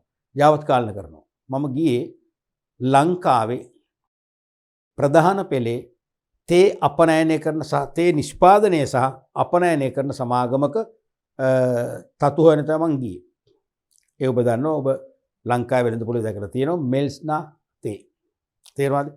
අන්නේ තේ සමාගමේ අපනයනයේට සූදානම් කරපු තේ ඇසුරුම් නියදි පොඩි පැකට්. තේරුණාද? පළවෙනි වතාවකට තිබුණේ අර ඕක්ලියෙන් අමුතු විදියට සත්තු විදියට හදපු රැක් එකක්. ඒක මට වචනේ විස්තර කරන්න තේරෙන්නේ නැහැ. ඒ තනිකර රාක්කේ නිකන් සතෙක් වගේ තමයි පේන්නේ. ඒ රාක්කේ තමයි අරව ලස්සනට ඇසුරුම් කරලා තිබුණේ. ඉතින් ඒකත් ආකර්ශනීයයි. නිකන් වීදුරු රාක්කයක් මත නැත්තම් වීදුරු අල්මාරියක් තුල දාලා නෙවෙයි. ඒක ආකර්ශනීයයි. දෙවන සැරේ කියන්නේ මාස 3ක් ඇතුළත යනකොට ඒ ඇසුරුම් කවුළුව ඉවත් කරලා ඒ වෙනුවට තිබුණේ සුවිශේෂී කවුළුවක්. ඔබ මම මේ කියන තැන අත්දැකලා ඇති අවිස්සාවෙල්ල පාරෙන් හැඩන යනවා හැඩන ඉඳන් නෝර්ලිට යනකොට අතරමඟදී හම්බ වෙනවා සෙන්ට් ක්ලෙයා දියඇල්ල ලස්සන දියඇල්ලක්. වැසි කාලේට හරිම ලස්සනට එක කඩාගෙන හැලෙනවා. ඒ සෙන්ට් ක්ලෙයා දියඇල්ල ළඟින් දැන් අපි සාමාන්‍යයෙන් අපි නෝර්ලි යනකොට අපි හිතා ගන්නවා අද නෝර්ලිට අඩුම කාලෙකින් යනවා. අපි උදේ 9 වෙද්දී අපි එහෙ ඉන්නවා. අපි අද සෙන්ට් ක්ලෙයා දියඇල්ල ළඟ නතර කරන්නෙම නැහැ. කියලා තැන් ගියාට අපේ වාහන එතනදි මොකද වෙන්නේ? ඔටෝමැටිකලි නතර වෙනවා. කොච්චර පෑගුවත් පෑගෙන්නේ බ්‍රේක්ම තමයි. තේරුණාද? ඒ කියන්නේ එතන අපි නවත්තන්නේ නැහැ කියලා ගියාට නැවැත්තෙනවා. ඒ තරම් ලස්සන තැන. ඒ සෙන්ට් ක්ලෙයා දියඇල්ල එතන පාරට පේන්නේ යම් තැනකදී විතරයි. ඒ සෙන්ට් ක්ලෙයා දියඇල්ල ඉදිරියට පාරේ අනිත් පැත්තේ කන්ද උඩ තියෙන්නේ මේස්නා තේ වතු යායක් තියෙන්නේ. එතන තියෙනවා ඒගොල්ලන්ගේ භෝජනාගාර රෙස්ටෝරන්ට් එක. සාමාන්‍ය එතන කෑම බීම සාමාන්‍ය ඉතාම ප්‍රසවත් ඒ වගේම ගුණට දෙනවා සාධාරණ මිලයි. අපි එතනින් සාමාන්‍ය උදේට තේ බොනවමයි. ඒ තේ බොන්න ගම රෙස්ටෝරන්ට් උඩ තැනක තියෙනවා. අපි එතනට ගියාම අපිට ඒ ආහාර පාන ගන්න ගමන් අර දියඇල්ල හොඳට නිරීක්ෂණය කරන්න පුළුවන්. හරිම සිත් ගන්න අසුළු තැන. තේරුණාද? මම දෙවනවර ඔය අප්පනෑන විලද මධ්‍යස්ථානයේ නිරීක්ෂණය කරන්න ගියාම මෙස්නා සමාගමේ අර ප්‍රදර්ශන කවුරු අයින් කරලා ඕක්ලියෙන් තනු කවුරු අයින් කරලා තිබුණේ. ඕගොල්ලෝ දැකලා තියෙනව නේද අර ප්‍රදර්ශනවල ඉස්කෝලේ ප්‍රදර්ශනවල විශේෂයෙන්ම හදන්නේ කඳුකර ප්‍රදේශ ඕගොල්ලෝ. මැටියෙන් හදලා කොළ පාට දාලා තේරුණාද? ඒ වගේ ලස්සන කඳුකර ප්‍රදේශයක් මම හිතන්නේ මැටි ඒ වගේ විවිධ ක්ලේ වර්ග පාවිච්චි කරලා හදලා තියෙනවා. අර වගේ පාර හදලා එහා පැත්තෙන් සෙන්ට් ක්ලෙයා දියඇල්ල ගලා බහිනවා. මේ පැත්තේ අර මේස්ලා තේවත්ත ටී ෆැක්ටරිය ඒ වගේම ටී ෆැක්ටරියේ ඇතුලේ ලයිට්ස් පවා පේනවා. ඒ මැදට ශබ්දෙකුත් නගනවා. ඒ නැත්තරම ටී ෆැක්ටරිය අර යන්ත්‍ර උපකරණ වැඩ කරන සද්දෙකුත් මේ ක්‍රියාත්මක වෙනවා.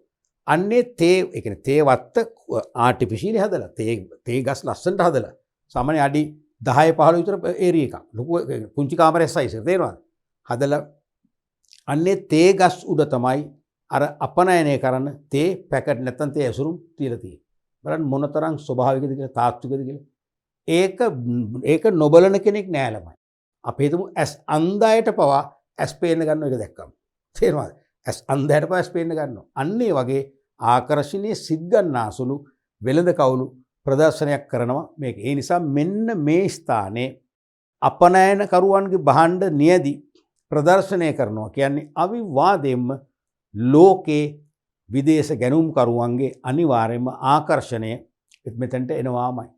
ඒගොල්ලෝ පැමිණ කරන නිරීක්ෂණේ 100%ක්ම සාර්ථකයි. ඊට අමතරව අපනයන මධ්‍යස්ථානයේ වෙබ්සයිට් එකට ගිහිල්ලත් මේකදී මේ වෙළඳ කවුළු දිනපතා අපට වරින් වර නිරීක්ෂණය කරන්න පුළුවන්. ඒ තුලින් අනිවාර්යයෙන්ම අලුත් අදහස් ඇති වෙනවා, අලුත් සිතිවිලි ඇති වෙනවා. අපේ රටේ අපනයන භාණ්ඩවල සිත් ගන්නාසුළු බව දැකලා අනිවාර්යයෙන්ම අලුතෙන් අනුම් ලබා ගන්න හොඳ අවස්ථාවක් වෙනවා. ඊළඟ එක තමයි භාෂා පරිවර්තන පහසුකම් ලබා දීම.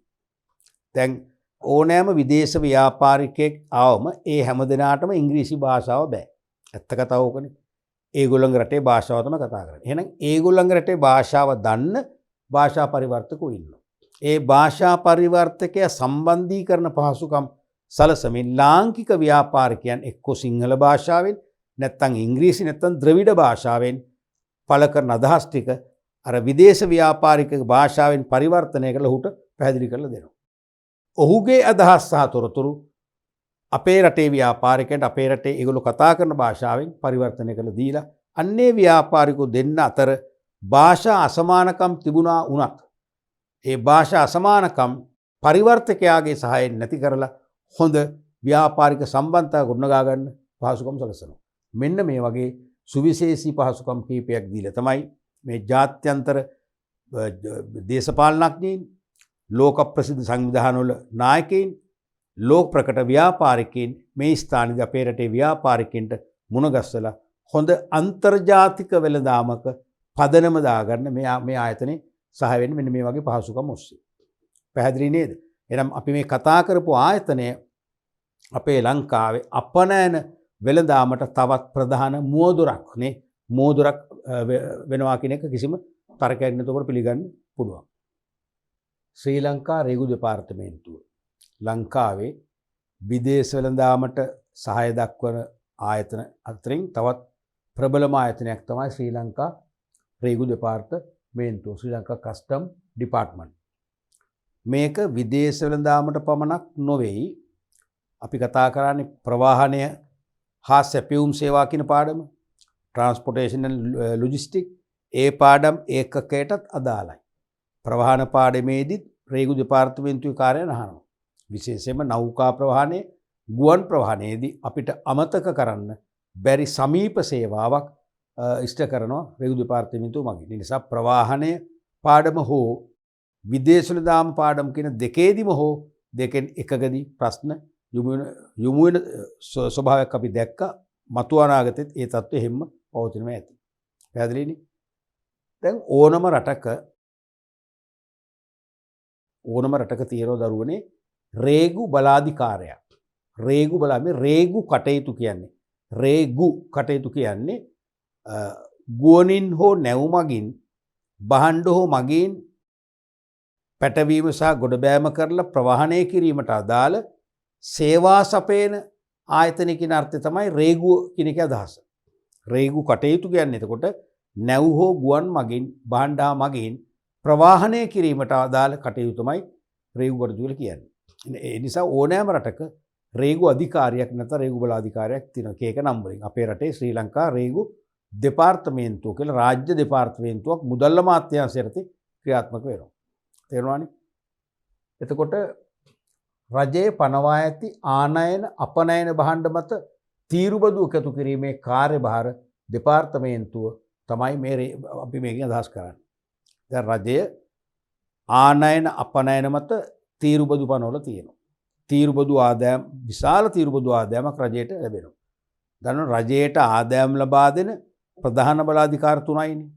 ඒ තුනෙන් එකක් තමයි මේ ප්‍රධානම ආදායම් ලබා දෙන ආයතනය මොකක්ද? විභාගයට ඇහුව එකපාරක්. හෝ දෙපාරක් ඇහුවා. මොකද ප්‍රධානම ආදායම් ලබා දෙන මාර්ගය? ඒ තමයි දේශීය ආදායම් දෙපාර්තමේන්තුව. Department of inland revenue. වැඩිම රාජ්‍ය ආදායමක් උපදවන දෙපාර්තමේන්තුව. දෙවෙනි එක මොකක්ද? දෙවෙනි එක තමයි මේක. ශ්‍රී ලංකා කස්ටම් ඩිපාර්ට්මන්ට්. විශේෂම ඉහළ තීරුබදු සහ නැත්නම් ඉහළ ආනයන තීරුබදු සහ අපනයන තීරුබදු ආදායමක් රජයට උපදව දෙන. තුන්වෙනි බලාධිකාරිය මොකක්ද? තුන්වෙනි බලාධිකාර කීපයක් තියෙනවා. එකම ලයින් එක. එකක් තමයි මෝටර ප්‍රවාහන දෙපාර්තමේන්තුව. විශාල ආදායමක් ඒකෙනුත් උපයා දෙන රජයට. තේරෙනවද? ඊට අමතරව මිනින්දොරු දෙපාර්තමේන්තුව, ඉඩම් ලියාපදිංචි කරන දෙපාර්තමේන්තුව වගේ ආයතන ගොන්නක් තියෙන තුන්වෙනි රේඛාව. ප්‍රධානම දෙක තමයි මේ දෙක. එහෙනම් රජයේ පනවන ආනයන අපනයන භාණ්ඩ මත තීරුබදු අය කිරීමේ මූලික වගකීම උසුලන රාජ්‍ය දෙපාර්තමේන්තුව තමයි ශ්‍රී ලංකා රේගු දෙපාර්තමේන්තුව කියන්නේ.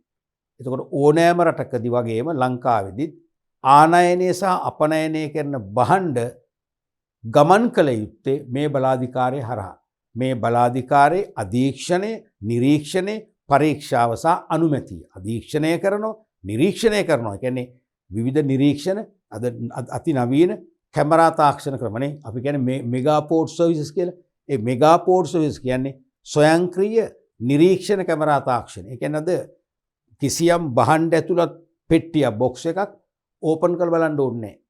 ඒ ස්වයංක්‍රීය නිරීක්ෂණ කැමරා තාක්ෂණය තුළින් විවිධ භාණ්ඩ බලන්න පුළුවන්. ඒ නිසා හරි ලේසි භාණ්ඩ පරීක්ෂා කරන්න, ඒ වගේම නැව්ගත කරන්න, ගුවන්ගත කරන්න, අඩු කාලයක් ගත කරන්න. තේරුණාද? අන්න ඒ වගේ ආනයන අපනයන ක්‍රියාවලිය අධීක්ෂණය කරන්න, නිරීක්ෂණය කරන්න, පරීක්ෂා කරන්න, ඒ මත තීරුබදු අය කරන්න කටයුතු කරන ජාතික ආයතන එකම ආයතනය තමයි ශ්‍රී ලංකා රේගු දෙපාර්තමේන්තුව. හම්බන්තොට වරාය, ඔළුවිල්, නැගෙනහිර අම්පාර දිස්ත්‍රික්කයේ ඔළුවිල්, කොළඹ වරාය, ගාල්ල, බේරුවල සහ ත්‍රිකුණාමලය කියන වරායන් තුලත් තලේමන්නාරම් නැව් තොටක් මේක වරායක් නෙවෙයි, ෆියර් එකක් තියෙන නැව් තොටේ විදේශ ගුවන් සේවාවල නිරත වන ගුවන් තොටුපළවල්, විශේෂයෙන්ම කටුනායක, ඒ වගේම රත්මලාන, ඒ වගේම මත්තල තුලත් ශාඛා පිහිටුවාගෙන දෙපාර්තමේන්තුව සිය කාර්යයන් ක්‍රියාත්මක කරයි. මේ මුදල් අමාත්‍යාංශයට ක්‍රියාත්මක වෙනවා. ඔබ තේරුම් ගන්න මේක මුදල් අමාත්‍යාංශයෙන් තමයි පාලනය වෙන්නේ. අපි කලිනුත් කිව්වා සෑම රාජ්‍ය ආයතනයක්ම රාජ්‍ය සංස්ථා රාජ්‍ය දෙපාර්තමේන්තු රාජ්‍ය සමාගම් කියන ව්‍යාපාර සංවිධාන ඕනෑම රජයේ ආයතනයක් කිසියම් විශේෂ අමාත්‍යාංශයක පාලනයට ලක් කරලා තියෙනවා. එහෙනම් රේගු දෙපාර්තමේන්තුව පාලනය වෙන්නේ මුදල් අමාත්‍යාංශය මගින්. මොකද රේගු දෙපාර්තමේන්තුව කියන්නේ රජයට මුදල් උපදවා දෙන ප්‍රධාන ධන උල්පතක්. ඒ නිසාම වෙන්නේ නැති මුදල් අමාත්‍යාංශයට මේක රැත් කරගෙන තියෙනවා. එතකොට මේ රේගු දෙපාර්තමේන්තුවේ ශාඛා කාර්යාල සියලුම ජාත්‍යන්තර ප්‍රවාහන සේවා මෙහෙවන වරායන් ගුවන් තොටවල් සහ නැව්තොට කියන්නේ වරායකට අඩු පහසුකම් තියෙන සාමාන්‍ය යාත්‍රා කීපයක් පමණක් නතර කරන්න පුළුවන් තැනක්. දැන් තලේමන්නාරමේ තියෙන්නේ තලේමන්නාර ෆියර් කියලා කියන්නේ. ඒ කියන්නේ මුහුදට කිලෝමීටර් භාගයක් දිග ජෙටියක් හදලා තියෙනවා. ඒ ජෙටිය ළඟට තමයි කුඩා ප්‍රමාණයේ නැව් අලියබොට්ටු කියලා කියන්නේ ඉන්දියාවෙන් නතර කරලා භාණ්ඩ සහ මගින් පැටීමකට බැම කරන්නේ. අර වරායක තියෙන විශාල ගබඩා පහසුකම් ග්‍රැන්ට් ක්‍රේන් ඒ වගේ පහසුකම් ලොකුවට නැහැ. තේරුණාද?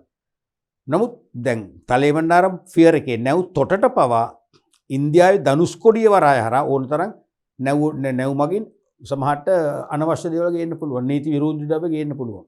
නීති විරෝධීව පුද්ගලයන් සංචරණය කරන්න පුළුවන්. එහෙන් මෙහෙන් එහෙට ආදී වශයෙන්. ඒ නිසා ජාත්‍යන්තර ප්‍රවාහන සේවයක් සක්‍රිය වෙන සෑම ගුවන් තොටුපළකම වරායකම නැව් තොටකම රේගුයි කාර්යාලයක් තියෙන ඒවා අධීක්ෂණය කරන්න පාලනය කරන්න. තේරුණානේ? කාර්යයන් තමයි ආනයන භාණ්ඩ පරීක්ෂා කර නිකුත් කිරීම. දැන් ආනයනය කරන භාණ්ඩ නිකන් නිකුත් කරන්නේ අපි ආහාර ද්‍රව්‍ය ගෙන්වනවා කියලා ඒ ඇසුරුම් තුල මොනවද එන්නේ? නරක දේවල් තියෙන්න පුළුවන්. නීති විරෝධී මත්ද්‍රව්‍ය වගේ දේවල් තියෙන්න පුළුවන්. නීති විරෝධී මත්පැන් වගේ දේවල් තියෙන්න පුළුවන්. අන්න ඒව අනිවාර්යයෙන්ම අපේ ලංකාවේ ප්‍රජාවට අහිතකර නිසා ඒවා අනිවාර්යයෙන්ම අත්අඩංගුවට ගැනීම බලය තියෙන්නේ ශ්‍රී ලංකා රේගු දෙපාර්තමේන්තුව රේගු නිලධාරීන්ටයි. තේරුණාද? අන්න එවැනි දේවල් තියෙනවද කියලා බලලා පරීක්ෂා කළා නැත්නම් තීරුබදු ගණනය කරලා තීරුබදු ගෙවීමට යටත්ව ඒ බහන්න නිදහස් කරාම ලංකාවේ අපිට රේගුවෙන් අරගෙන අපේ ව්‍යාපාර ස්ථානවල ගේන්න වෙළඳපොළ හඳුන්වා දෙන්න පුළුවන්කම ලැබෙනවා. එහෙම නිදහස් කරේ නැත්නම් බෑ. දෙවෙනි එක තමයි අපනයන භාණ්ඩ පරීක්ෂා කර එක්ක නැව්ගත කරන්න නැත්නම් ගුවන්ගත කරන්න කටයුතු යොදන්නේ. අපි අපනයන කරන භාණ්ඩත් නිකම්ම එවන්න බෑ. පරීක්ෂා කරන මොකද අපනයනය කරන්න අපි ඇසුරුම් කරලා සූදානම් කරපු භාණ්ඩ ඇසුරුම් තුල නීති විරෝධී ද්‍රව්‍ය තියෙන බැරිද පුළුවන්. තහනම් කළ භාණ්ඩ තියෙන්න පුළුවන්. අපනයන බලපත්‍ර භාගයට සීමා කළ භාණ්ඩ තියෙන්න පුළුවන්. අපි බලපත්‍රේ නැතුව යවන්න උත්සාහ කරනවා වෙන්න පුළුවන්. ඒ නිසා අපනයනය කරන භාණ්ඩත් පරීක්ෂා කරනවා. දැන් මෙගාපෝට් සර්විසස් කියන නවීන තාක්ෂණික සේවාව තුලින් බොහෝ විට අපිට අපනයනය කරන ඇසුරුම් කරපු එක ලී ඇසුරුම් නැත්නම් කාඩ්බෝඩ් ඇසුරුම් විවෘත නොකර අර මෙගාපෝට් සර්විසස් එකට තියෙන ස්වයංක්‍රීය නිරීක්ෂණ කැමරා තාක්ෂණය තුලින් අර විනිවිද භාගයෙන් යුතුව අපිට හරියට අර වතුර බෝතලයක ඇතුලේ තියෙන උපකරණ පේන වගේ පේනවා. ඒක නීති විරුද්ධව තියෙනවා කියලා පේනවා නම් ටක් ගාලා ඒක නතර කරලා ඒකේ ඒ ඇසුරුම විවෘත කරලා ඒවා හඳුනාගෙන ඒගොල්ලන්ට අවශ්‍ය නීතිමය ක්‍රියාමාර්ග ගන්න පුළුවන්. තේරෙනවද? ඒ නිසා ආනයන භාණ්ඩ වගේම අපනයන භාණ්ඩත් පරීක්ෂා කරලා නීති විරෝධී දේවල් නොවේ නම් ඒව නැව්ගත කරන්න ගුවන්ගත කරන්න අවශ්‍ය කටයුතු දන්නේ ශ්‍රී ලංකා රේගුව. ඒවට පවා තීරු වාස්තු ගණනය කරලා තීරුබදු ගෙවුවම තමයි නැව්ගත ගුවන්ගත කිරීම කරන්නේ. තුන්වෙනි කාර්යය තමයි ආනයන අපනයන පිළිබඳ දත්ත රැස් කර රේගු වාර්තා ප්‍රසිද්ධ කිරීම. මම ඔබට මේ පාඩමේ මැදහරි දැම්ම කිව්වා ලෝකේ ඕනම රටක රේගු අධිකාරියක් තියෙනවා. ඒ ඕනම රටක ආනයන අපනයන ක්‍රියාවලිය සිදුවන්නේ ඒ අධිකාරිය හරහා. රේගු අධිකාරිය බැහැර කරලා ස්වාධීනව හුදකලාවේ ආනයනය කරන්න අපනයන කරන්න කාටවත් බලය ලැබෙන්නේ නැහැ. ඒ නිසා ආනයන අපනයන ක්‍රියාවලිය රේගුව හරහා වෙනවා නම් එම ආනයන සහ අපනයනවල දත්ත පහසුවෙන්ම රැස් කර ගැනීමේ හැකියාව තියෙන්නේ කාටද? රේගුවටයි. ඒ දත්ත එක එක ශීර්ෂ යටතේ විශ්ලේෂණය කරලා තොරතුරු වාර්තා බවට නගන්නේ කවුද? රේගුව. ඒක තමයි අපි රේගු වාර්තා කියලා කතා කරේ කලින්. තේරෙනවද? උදාහරණයක් වශයෙන් දැන් ආනයනය කරන භාණ්ඩවල දත්ත රැස් කරන් රේගුවන් රැස් කරලා ඒ ප්‍රධාන ශීර්ෂ තුනකට කඩනවා. මොනවද? අන්තර් භාණ්ඩානයන, ආයෝජන භාණ්ඩානයන, පාරිභෝගික භාණ්ඩානයන. ඔය වගේම අපනයනය කරන භාණ්ඩ වෙන වෙනම දත්ත රැස් කරලා මොකද කරන්නේ? පස්සේ විශ්ලේෂණය කරද්දී ශීර්ෂ වශයෙන් ශීර්ෂයටද ගොනු කරනවා. මොනවද?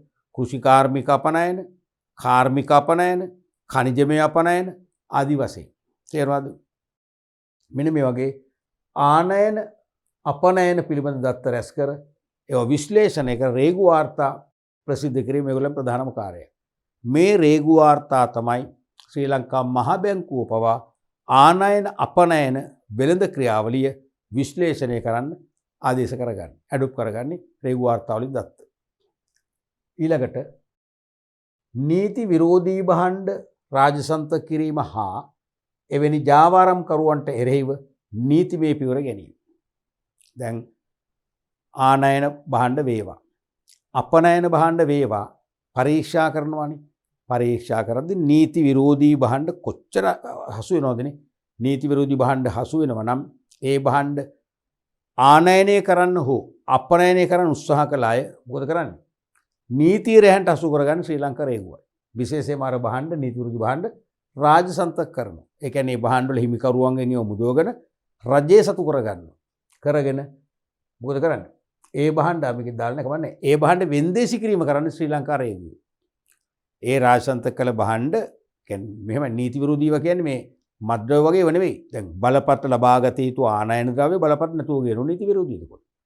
බලපත්‍ර ලබාගත යුතු අපනයන බලපත්‍ර නැතුව අපනයන කරන නීති විරෝධී. දැන් නීති විරෝධී මද්ද්‍රව්‍ය නම් කෙලිම විනාශ කරනවා. තේරෙනවද? ඒව මාකට් එකට දෙන්නේ නැහැ. නීති විරෝධී නොවන නමුත් නීති විරෝධී පිළිවෙත් අනුව ගෙන්වන හෝ යවන ඒවා රාජසන්තක කරලා වෙන්දේසි කරන කටයුතු කරන ශ්‍රී ලංකා රේගුව සහ එතනින් නොනවති එවැනි ජාවාරම්කරුවන්ට විරුද්ධව නීතිමය පියවර ගන්න. එහෙනම් නඩු පවරලා නෛතික දඩුවම් ලබා දෙන පියවර ගන්න ශ්‍රී ලංකා රේගුවයි. පැහැදිලිනේ? ඊළඟට රේගු නිලධාරීන් පුහුණු කිරීම. සුවිශේෂී සේවයක්. කස්ටම් ඔෆිසර්ස්ලා. රේගු නිලධාරීන් පුහුණු කිරීම වෙනද අමාත්‍යාංශයෙන් කළේ. නමුත් මෑතක සිට ඒක ශ්‍රී ලංකා රේගු දෙපාර්තමේන්තුව විසින් ඉෂ්ට කරනවා. තේරුණාද? දැන් ඇත්තටම රේගු නිලධාරීන් කියන්නේ ලංකාවේ ඉතාම හොඳ ලංකාවේ ඕනම රටක ඉතාම වටිනා පිළිගත් රැකියාවක් පිළිගත් වෘත්තියක්. මොකද ඕනම කෙනෙකුට විශේෂයෙන්ම විදේශගත වන අයට භාණ්ඩ ගෙන්වන සහ අපනයන කරන අයට මේ රේගු දෙපාර්තමේන්තුවේ සහයෝගය අවශ්‍යයි. රේගු දෙපාර්තමේන්තුව මොන හරි හේතු පෙන්වලා හරි කමක් නැහැ. ඕනනම් මේ භාණ්ඩ ආනයන හෝ අපනයන සීමා කරන්න පුළුවන් ඕන. තේරුණාද? ඒ නිසා මේ රේගු දෙපාර්තමේන්තුවත් එක්ක සහයෝගයෙන් කටයුතු කිරීම එවැනි ව්‍යාපාරයට අත්‍යවශ්‍ය වෙනවා. එතකොට රේගු නිලධාරීන් කියන්නේ කස්ටම් ඔෆිසර් කියන්නේ ලංකාවේ පිළිගත් ඉහළ වැටුප් ලබන ඉහළ දීමනා ලැබෙන වැදගත් අනතුරක්. ලක්ෂ ගණන් වැටුප් ගෙවන මේක මතක තියෙන ඔබට පණිවිඩයක් මේ දෙන්නේ වෙනද උසස් පෙළ සමත් වුණාම ඉංග්‍රීසි භාෂාව හොඳින් හසුරවන්න පුළුවන් අයට තරඟ විභාගයක් තියලා බඳවගෙන පුහුණුව දෙනවා. නමුත් දැන් තත්ත්වය වෙනස්. දැන් දෙන්නේ උපාධියකින්. කස්ටම් ඔෆිසර් කෙනෙක් වෙන්න අනිවාර්යයෙන්ම උපාධියක් ඕනේ. උපාධිධාරීන්ට ඒ තරඟ විභාගයක් පවත්වලා ඒකෙන් වැඩිම ලකුණු ගන්න අය අරගෙන තමයි පුහුණුව දෙන්නේ. ඒකෙදි හොඳට මතක තියාගන්න ඔබටයි මේ පණිවිඩය ඒ උපාධි වලත් වාණිජ විෂය ධාරාවේ උපාධිය න ะ. ඒ කියන්නේ එක්ක කළමනාකරන උපාධිය, නැත්නම් වාණිජවේදී ගෞරව උපාධිය, නැත්නම් මූල්‍ය උපාධිය, ගණකාධිකරණ උපාධිය, අලෙවිකරණ උපාධිය වගේ මාකටිං නැත්නම් මැනේජ්මන්ට් නැත්නම් කොමර්ස් නැත්නම් ඇකවුන්ටිං සයිඩ් එකේ උපාධියක්නේ ඔබට කරන්න වෙන්නේ ඉස්සරහට. එවැනි උපායධාරීන්ට දෙනම ප්‍රමුඛතාවය ප්‍රයොරිටි. ඇයි ඒගොල්ලෝ අඩු ගන්න තීරුබදු කෙනෙක් හරි ඉගෙනගෙන තියෙනවානේ. විදේශ වෙනදාම ගැන, ශ්‍රී ලංකා රේගුව ගැන, අපනයන සංවර්ධන මණ්ඩලය ගැන යමක් දන්නවනේ. සමාගම් ගැන. ඒ නිසා ඒගොල්ලන්ට ඒ දුහුරේ කටයුතු කරන්න ලේසි. නමුත් ඉන් අදහස් කරන්නේ කලා උපාධියක් කරොත් මේකට ඇප්ලයි කරන්න බෑ කියන එක නේ ඒගොල්ලන්ට පුළුවන්. වැඩිපුර නැඹුරුව තියෙන්නේ අරගොල්ලන්ට. ඒ නිසා ඕගොල්ලන්ට තමයි chance එක තියෙන්නේ. තේරුණාද? එහෙමනම් ඒ වගේ තරඟ විභාගයකින් අරගෙන වාර්ෂිකව යම් යම් කණ්ඩායම් බඳවගෙන පුහුණුව ලබා දෙන මේකේ. මතක තියාගන්න ඔබ කවදාහරි ඉගෙනගෙන රැකියාවක් කරන මේක හොඳ රැකියාවක්. හොඳට උපයන්න පුළුවන්. මේ රැකියාව අසාධාරණ විදියට කරනව අයට අවුරුදු 3ක් කළාම ඊළඟ પરම්පරා 3කට විතර හම්බ කරගන්න පුළුවන්. තේරෙනවද? අසාධාරණ විදිහට මේ රැකියාව කළොත් ඒ කියන්නේ කෙලින්ම වංචනික ලෙස අපි කියන්නේ පගාව කියලා පගාව අරගෙන කරොත් ඒක අවුරුදු 3න් රස්සාව අනිවාර්යයෙන්ම නැති වෙනවා. සමහරට හිරේ ඉන්නත් වෙනවා. නමුත් පරම්පරාවට හම්බ කරලා ඉවරයි. ඒ වැඩේ කරන්න එපා කියලා මම ඉල්ලන්නේ. නිදසුනක් වශයෙන් බිලියන ගණනක මත්ද්‍රව්‍ය එහාට මෙහාට කරන්න පුළුවන් මේගොල්ලන්ගේ මේ සහයෝගය ලැබෙනවා. ලංකාව එහෙම කරලා නැහැ. වෙනත් රටවල එහෙම කෙරලා තියෙනවා කියලා අපි අහලා තියෙනවා. මතකයිනේ? දැන් උදාහරණයක් වශයෙන් රේගු නිලධාරීන් දරුවනේ වරායේදී නැවකට ඕනම තැනක ගිහිල්ලා පරීක්ෂා කරන්න පුළුවන්. නැවකට ඇතුළු වෙන්න පුළුවන්. එයාපෝට් එකේදී ඕනෑම ගුවන් යානයක් ඇතුළට යන්න පුළුවන්. ගුවන් තොටුපළේ සංචාරක මගීන් ගැවසෙන ස්ථානවල ඒගොල්ලන්ට පරීක්ෂා කරන්න පුළුවන්. කෙලින්ම මේ ගුවන් යානට යන්න පුළුවන්. හිතන්න කෝටි ගණක් වටන මත්ද්‍රව්‍ය ටිකක් කස් ඔෆිස් එකේ සාක්කුව අදාගෙන ගිහිල්ලා ගුවන් යාන දුන්න මොකද වෙන්නේ? ඒ වගේම මුදලක් කමිෂන් ලැබෙනවනේ. ලංකාවේ එවැනි වැඩ නොකරුණාට විදේශ රටවල කෙරලා තියෙනවනේ. අපි මාධ්‍ය හරහා දැකලා තියෙනවනේ. ඒ නීති වල පවතින්නේ නැහැ. එහෙම වෙන්න ඕනේ නැහැ දරුවනේ. මේ රැකියාව සම්භාවනීය රැකියාවක්. ඇයි? එවැනි ජාවාරම්කරුවන් නීතිරයන්ට හසු කරගත්තම තේරෙනවද? ඒ කෝටි ගණනක වංචාවක් අල්ලගත්තම නීතියෙන්ම මේගොල්ලන්ට කමිෂන් එකක් ලැබෙනවා. නීතියෙන්ම කොමිස් මුදලක් ලැබෙනවා. ඒ කොමිස් මුදල ලක්ෂ ගාණක්. ඒතර දක්ෂ අවංක කාර්යශූර රේගු නිලධාරියෙක් නම් එයාට දිනපතා පුළුවන් අනිවාර්යයෙන්ම හොඳ නිරීක්ෂණයක් කරලා හොඳ පරීක්ෂාවක් කරලා මේ ජාවාරම් කරන නීතිය හැට ගන්න. එතකොට එයාට નિરાයාසයෙන්ම රජයෙන් නීත්‍යානුකූල ලැබෙන කමිෂන් එකක් ඒක ලක්ෂ ගාණක්. ඒත් ළමයි ඒක එයා අවුරුදු 5-10ක් වැඩ කරද්දී එයාට පරම්පරානුසල හම්බ කරන්න පුළුවන්. ඉතා සම්භාවනීය මොකද විනයගරුකව ඒ රැකියාව කරලා මුදල් උපයන්න පුළුවන්. මතක තියාගන්න. එවැනි නිලධාරීන් පුහුණු කරන්නේ මේ දෙපාර්තමේන්තුව උණු. ඊළඟට මහ බැංකුව ඇතුළු විවිධ පාර්ශවයන්ට ආනයනය හා අපනයනය පිළිබඳ දත්ත හා තොරතුරු ලබා දීම. විශේෂයෙන්ම රේගු වාර්තා තුලින් ආනයන අපනයන දත්ත සපයනවා විශේෂයෙන්ම මහ බැංකුවට. ඊට අමතරව විශ්වවිද්‍යාලවලට ඔබ විශ්වවිද්‍යාලයට ගියාම ඔබට විෂය දැනුම ලබා දෙන විශ්වවිද්‍යාල මහාචාර්යවරු, ජ්‍යෙෂ්ඨ කතිකාචාර්යවරු මේ ශ්‍රී ලංකා රේගුවෙන් තමයි ආනයන අපනයන දත්ත ලබා ගැනීම කරන්නේ. තේරුණාද? අපිට ඕන තවත් අමතර එකක් කරන්න පුළුවන්. 7 වෙනි එක වශයෙන් ඒ තමයි අපි කියන්නේ නීති විරෝධී භාණ්ඩ රාජසන්තක කරනවා කියලා. ඒ රාජසන්තක කළ භාණ්ඩ මොකද කරන්නේ? කලින් කලට ප්‍රසිද්ධ වෙන්දේසි විකුණනවා. ඒ කියන්නේ මේ කියන්නේ මත්ද්‍රව්‍ය වගේ දේවල් නෙමෙයි මම නැවත කියනවා. ඒ කියන්නේ නීති විරෝධී ලෙස ගෙනෙන්න හදපුවා. දැන් අපනෑන බලපත්‍ර අරගෙන ගෙනියන දේවල් මොකද කරන්නේ? බලපත්‍රෙත් ගන්න නැතුව යනවා. මොකද බලපත්‍රය ගත්තත් ඒවට ලොකු තීරුබද්දක් අය කරනවානේ. ඒව එතකොට සාමාන්‍ය භාණ්ඩ අස්සේ සංගවල යවනවා. අන්න ඒ වගේ දේවල්. ඒ වගේ භාණ්ඩ ප්‍රසිද්ධ වෙන්දේසි කරන්නේ රේගුව. ඔබ දැකලා ඇති ශ්‍රී ලංකා රේගුව වෙන්දේසිය කියලා පොත්පත් දැන්වීම දානවා. අපිට පුළුවන් ඒ වෙන්දේසිය යන්න. ගිහිල්ලා අපිට ඉතාම අඩු මුදලට ඉතා හොඳ භාණ්ඩ ඉල්ලුම් කරලා ලබා ගන්න අවස්ථාව ලබා දෙනවා. මේ වෙන්දේසි පොත්වල වෙන්දේසි මුදල් පව රජයට සම්පාදනය කර දෙන්නේ ශ්‍රී ලංකා රේගු දෙපාර්තමේන්තුව. එහෙනම් තව එකක් අපිට ලියන්න පුළුවන්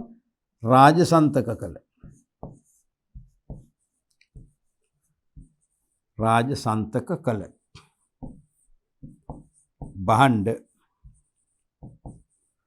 වෙන්දේසි කිරීම.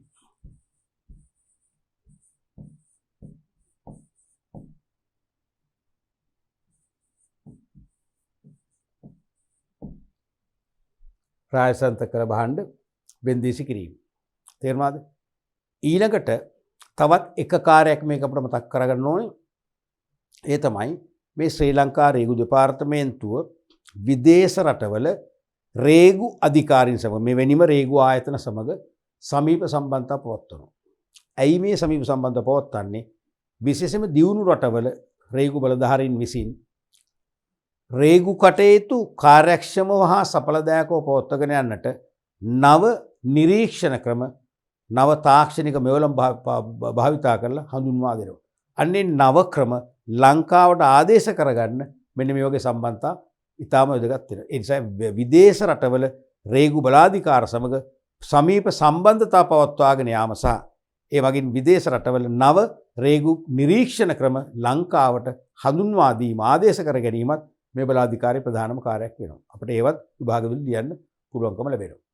එතකොට දරුවනේ අපි අද දවසේ පාඩම් පරිච්ඡේදයනොත් විදේශ වෙළඳාමට සහාය දක්වන ප්‍රධානම ආයතන දෙකක් පුළුල්ව සාකච්ඡා කරා. එකක් තමයි ශ්‍රී ලංකා රේගු දෙපාර්තමේන්තුව. ලංකාවේ ආනයන අපනයන. ලංකාවේ ආනයන අපනයන ක්‍රියාවලිය නියාමනය කරන ජාතික ආයතන වශයෙන් අපි ශ්‍රී ලංකා රේගුව හඳුනගත්තා. ආනයන අපනයන මත රජය පැන වූ තීරුබදු රජයට අයකර සපයාදීමේ ඒකී වගකීම බාර වෙන්නේ ශ්‍රී ලංකා රේගුවටයි. ඔබ දන්නවා විශේෂයෙන්ම මෝටර රථ වගේවට ඉතා ඉහළ තීරුබද්දක් අය වෙනවනේ. දැන් මෝටර රථයක වටිනාකම ලංකා රුපියල් වලින් ලක්ෂ 20ක් නම් ඔයගේ 3-4 ගුණයක් වදිනවා ටැක්ස්. ඒ කියන්නේ ලක්ෂ 20 කෙලින්ම ලක්ෂ 80 ලක්ෂ 100ක වාහනය බොඩපත් වෙන්නේ තීරුබදු වෙන නිසා විශාල තීරුබද. ඒ කියන්නේ අපි කිව්වා රජයට ආදායම් ලබා දෙන අංක 1 දේශීය ආදායම් දෙපාර්තමේන්තුව.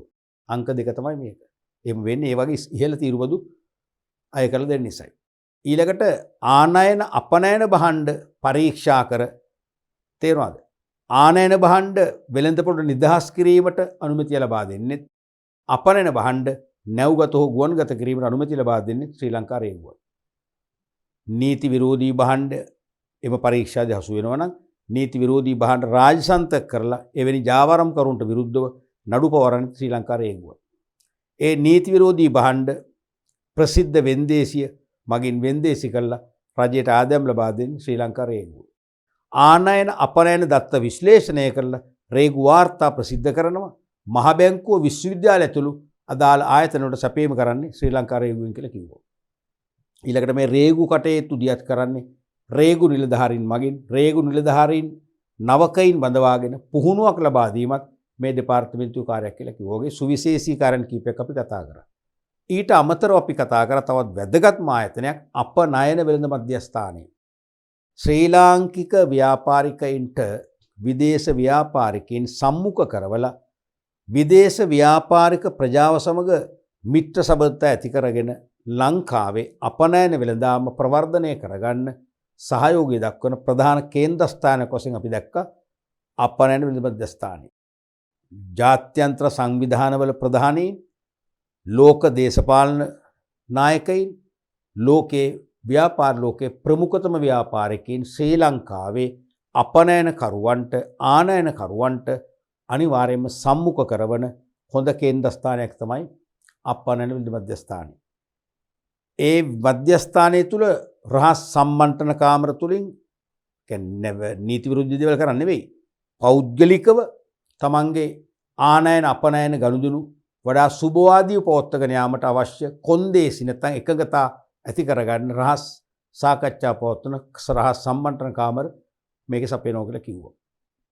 විදේශ රටවල ප්‍රධාන පෙළේ ව්‍යාපාරිකයින් දේශපාලන නායකයින් වැනි අය මෙහෙට ගෙන්වලා ලාංකික ව්‍යාපාරිකයන් සමග වෙළඳ සම්මන්ත්‍රණ පවත්වාගෙන යන අංග සම්පූර්ණ ශ්‍රවණාගාර පහසුකම් මේගොල්ලෝ ලබා දෙනවා කියලා කිව්වා.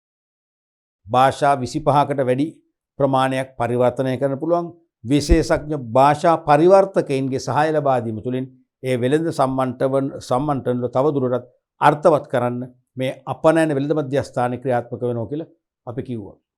ඊට අමතරව ලාංකික අපනයනකරුවන්ගේ නිෂ්පාදිත ඉතාම සිත් ගන්නාසුළු ආකාරයට දැකුම් කළු ආකාරයට කලින් කලට ඒවා අලුත් කරමින් යාවත්කාලින් කරමින් අකණ්ඩව ප්‍රදර්ශනය කරන ප්‍රදර්ශන කවුරු සහිත ප්‍රදර්ශනාගාරයක් පහළ චතම් වීදියේ පවත්වාගෙන යනවා කියලා කිව්වා.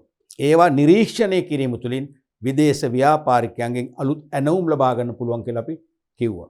ඒ වගේ විදේශ ආනයනකරුවන් සහ අපනයනකරුවන් සහ ලාංකික ආනයනකරුවන් සහ අපනයනකරුවන් අතර හොඳ සම්බන්ධතා ගොඩනගමින් ලංකාවට සුබවාදී අපනයන වෙළඳාමක් පවත්වාගෙන යන ඒ තුලින් ගෙවුම් විශේෂ අර්බුද නැති කරගන්න හොඳ සේවාවක් සපයන වැදගත්ම ආයතනයක් වශයෙන් අපි අපනයන මධ්‍යස්ථානයේ විග්‍රහ කළා. අපි ඉදිරි පාඩම් පරිච්ඡේදයනුත් කතා කරනවා තව දුරටත් මේක කැරතේ විශේෂයෙන්ම අපනයන සංවර්ධන මණ්ඩලයේ ලංකාවේ අපනයන වෙළඳාමට විශේෂ සේවාවක් සැලසෙන අපනයන සංවර්ධන මණ්ඩලයේ සහ එහි සේවාවන් ගැන පුළුල් විග්‍රහ කරන්න බලාපොරොත්තු වෙනවා.